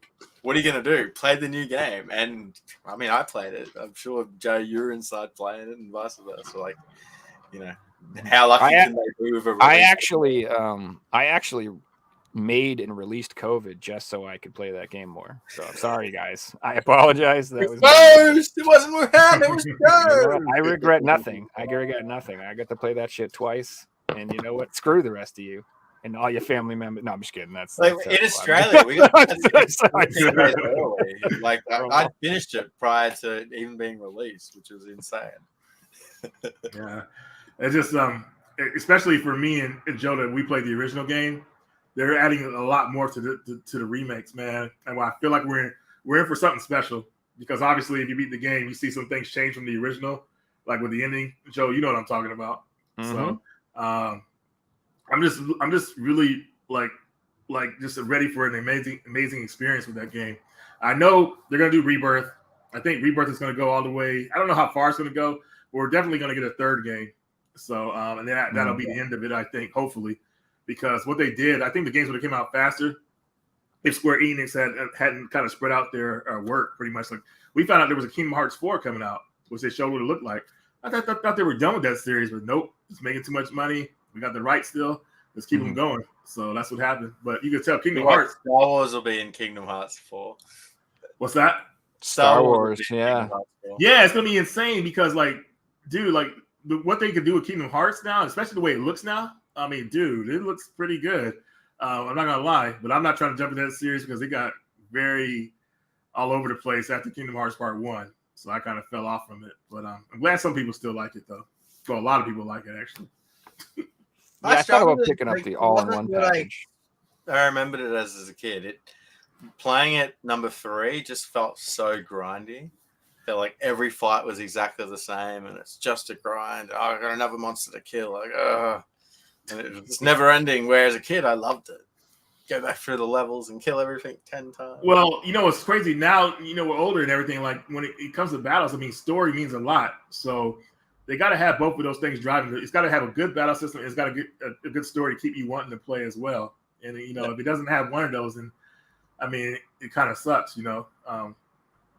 It's probably got to do with me growing up, not knowing every single of these new characters that are around because I don't watch them. Right, new characters they introduce and they're all weird. They have these weird names, and you're like, "What the heck?" Yeah. Dude? Like, Yeah, what they need to do is they need to have like an epic character arc where Goofy becomes like Thanos and he fucking takes over. He's like the Dark Lord and he's like just kicking everyone. Like I want to see Goofy just like on top. Man, of Disney would never let them do that though. That's the problem. Blood coming out of his freaking ears and no. That would be cool, to be honest with you. That would be badass, bro. Like, come on, man, mix it up a bit. But yeah. Hey guys, it's been heaps of fun, but we might call that a show. Always good to see you, Reggie, and I hope the move goes well, man. Thank you, man. Appreciate you. Yeah, dude, that's awesome, man. I can't wait to see the place all set up. Are we gonna get an actual full game room tour and everything when it's all good to go? You might, man. I mean, I feel like the one I did before was epic, but everybody keeps wanting more. I'm like, oh, all right. So we'll see. All right, cool. We got to get that PS1 collection video now. I heard that was. That's right. I promised that video and a Switch collection video. I got to put those together for you guys. It's gonna be epic how I put them together. I'm gonna show footage on all my games. So that's damn. It's gonna take a minute. I'm gonna go all over it. So that's badass. Well, will it be one video or like 30? Yeah. I like to get one video out of the way. So like, boom, there it is. You know, I'm done. So. Lots to look forward to on the channel. I'm going to do a collaboration pickups video too. Like all my good pickups videos, put it all into one collaboration. I'll put that up for people to watch. And That's cool. Yeah, lots of good plans for the channel. I just haven't been able to get to it yet, but they are coming. So people who are watching me. Sweet. Guys, the next podcast will be on Sunday afternoon for Australians or Saturday night for Americans, a little bit earlier. We're gonna have an Aussie guest on. It should be a lot of fun. So we'll see you guys then. Yep. And have a good weekend and happy gaming, everyone. See you soon. Later, everybody.